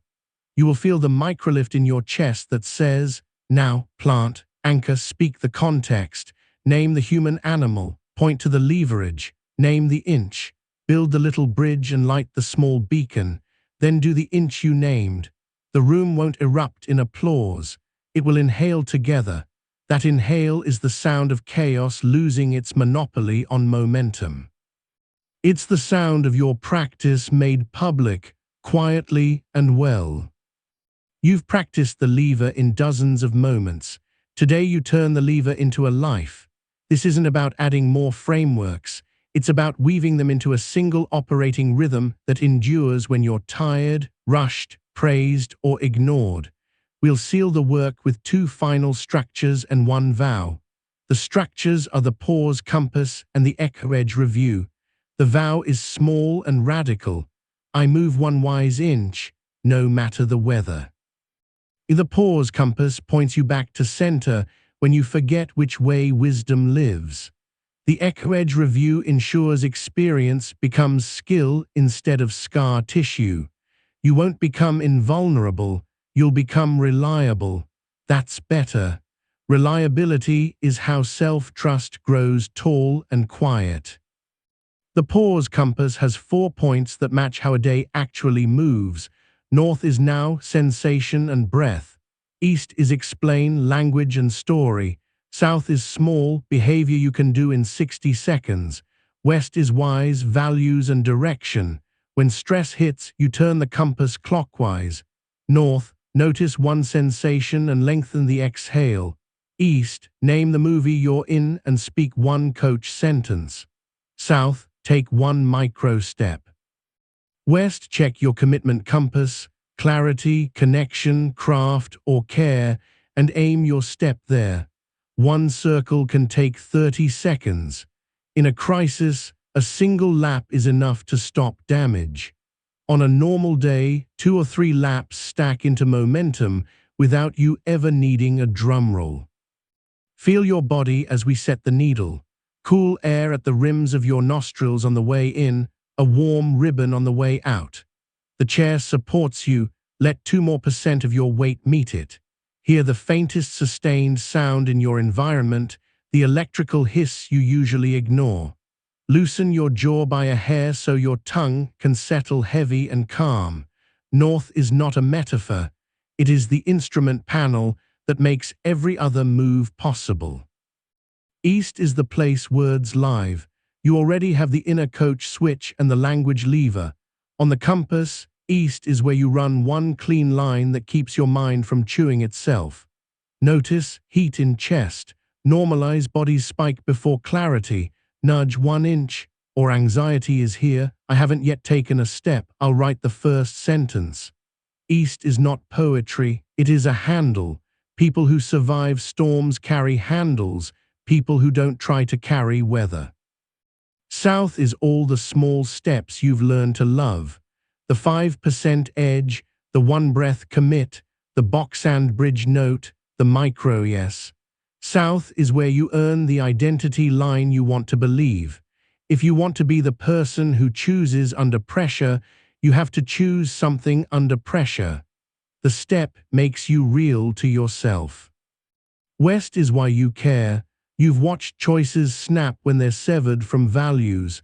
Pick one heading as the week's West. Maybe it's craft this week, connection next, then care when your body asks. West makes your tiny step feel like a bead on a string, not a crumb on a counter. Beads become a necklace, crumbs become a mess. Let's take the compass into a fluorescent conference room that smells faintly of dry erase markers. You're presenting when an executive interrupts with, "Cut to the ROI." Your belly drops, your throat tightens. North, long exhale, feel the cool at your nose, let the gaze widen an inch. East, adrenaline, not danger. Nudge one line that names the number. South, ROI is 18% on the pilot, one lever doubles that. West, clarity and craft. You deliver the sentence, then the lever. The room recalibrates because you did. You didn't win a duel. You steered a moment. Take a sensory beat. Taste the last ghost in your mouth, coffee, mint, cool blank. Notice the fabric at the back of your neck and the temperature there. Hear a sound beyond the room. Let it mark distance so your system remembers the world is larger than this minute. You are the awareness, not the emotion. You are also the body that awareness rides. Treat it kindly, and it carries you farther. The second structure, the echo edge review, turns days into teachers. Echo is what repeated today. Edge is where you stretched by 5%. Every evening or after any significant event, you write 2 sentences. Echo, what pattern did I see again and how did I meet it? Edge, where did I move 5% wiser and what made it possible? If there's a rip, you add the micro repair loop, name, stitch, seal. The review takes 3 minutes. 3 minutes is a small price for turning chance into skill. Watch Echo Edge in a kitchen with sunlight warming the counter. You notice that you speed up your speech when someone frowns. Echo, you write, echo, sped up at the frown, ran tempo triangle, slowed, asked one question. Then edge, asked for a trade instead of people-pleasing, felt raw and right. That's it. A week of these sentences becomes a map of who you're becoming that no applause or critique can erase. We're going to run one more long story, because stories line the inside of your head with tracks. Dawn, the sky is the true gray that asks nothing of you. A big day waits, a client review, a conversation at home, the laundry of emails you keep moving without washing. You choose your lighthouse sentence, clarity over speed, and drink water with a pinch of salt. You stand at a window and let your eyes find the farthest building. Renew, small and early. You draw your decision deck and place 1 card per suit, heart. Voice note to dad, spade. Outline risk, slide, diamond. Ask finance 1 question, club. 10-minute walk at 3:10. You set 3 pause blocks on your calendar canvas and sketch a box and bridge note for the first task. The day has edges now. You can hold it without the edges cutting you. At 10:40, a chat thread heats. Old pattern would have turned you into a firefighter who loves smoke. You run northeast-southwest. North, hand to sternum, long exhale. East, bodies get fast, I'll go slow. South, ask the 1 fact pivot. West, clarity, you ask, which metric are we trying to improve? The thread deflates and reforms around an answer. You feel the small drop of warmth behind your eyes that means gratitude. It's not gratitude for others behaving. It's gratitude for you remembering. At noon, the client leans on the ROI line again. You feel the jaw tense and the tongue rise. North, east, not a verdict, a request. South, name the number. West, craft. You speak in full sentences that land like squares you can step on. The air in the room loosens by one notch because your tone makes space instead of stealing it. At 4:10, you're thin. You can feel the old version of you sharpening like a knife. Your pause block dings. You step to the hallway, run 555, renew, and the gaze gate. You whisper your 3 words, slow, see, move. Then you move 1 inch. You schedule the hard conversation instead of letting it chase you around your kitchen later. You send 7:30, 15 minutes, 1 topic. The evening thanks you in advance. At 7:30, the kitchen smells like sautéed onion and soap. You and your partner stand near the sink, steam fogging the lower window. You broadcast calm at intimate scale. Context, we've both been stretched. Acknowledgement, bodies thin, quick to spark. Leverage, we block Friday night, your sister offered Saturday. Micronext, tonight we pick one thing that makes Friday feel like a break. Bridge and beacon, you propose the Thursday ritual and tape it to the fridge.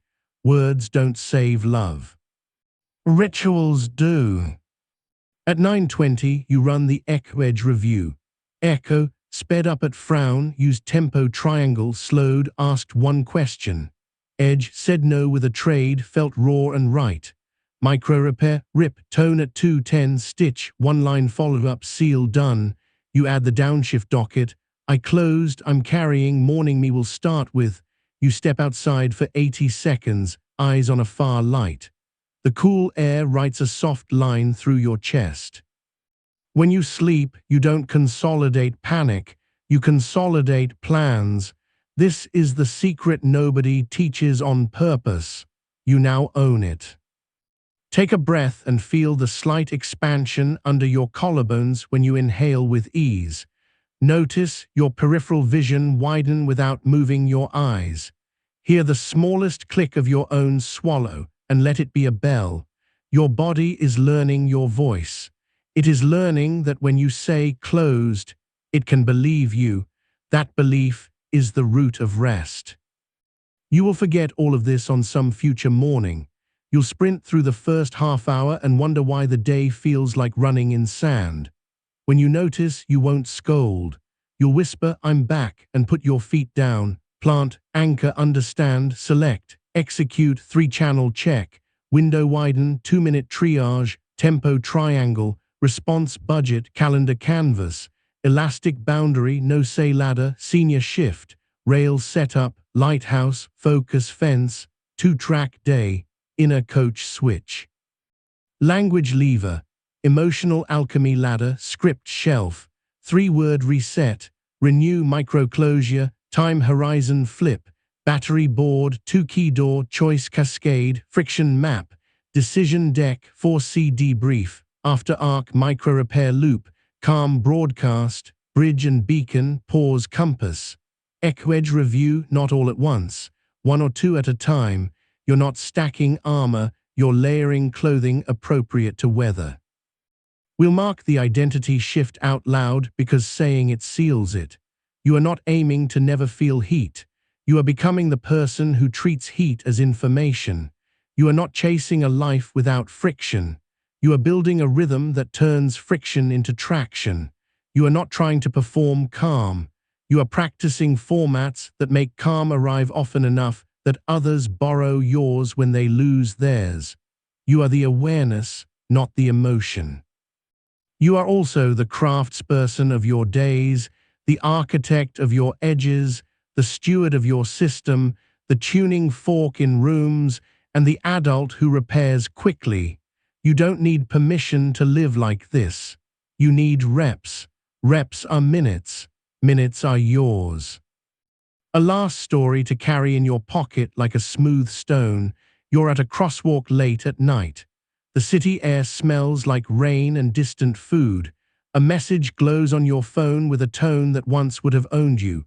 You feel the old surge, the small panic, the urge to sprint. You look up. North, The red hand on the signal, your breath at the nose, your feet on warm pavement. East, adrenaline is here, not danger. Nudge 1 inch. South, you type a single sentence that asks for the one fact you need. West, you aim at connection and clarity. The light turns, you walk, and the night air cools the heat at your cheeks. The message buzzes back with data instead of drama. You smile because the world didn't change. You did 1 inch at a time. Now place your palm on your sternum. Feel the warmth there, the slow lift, the quiet. Whisper once, a pause is not the absence of action, it is the first action. Whisper once, I move 1 wise inch no matter the weather. That's your vow, not for show, for you. You'll fall out of rhythm, you'll pause too late, you'll say the sharp thing, you'll forget the ledger, you'll start again inside the very moment you're tempted to say the day is lost. The sandbar appears even when you stirred the storm. Step onto it, plant, anchor, understand, select, execute, turn the compass once, close with a breath you can feel, write the inch you moved, teach your body that you can be trusted. That is the power of the pause. It doesn't make life smaller. It makes you larger than the moment that used to own you. Feel the room, a sound near, a sound far. Taste the blank cool of your own breath. Let your eyes soften until the edges blur and your jaw loosens in sympathy. Sense the chair carry you and give it a little more of your weight. This is how we end, with instruments quiet and true, with a vow you can keep, with a life you can live 1 wise inch at a time.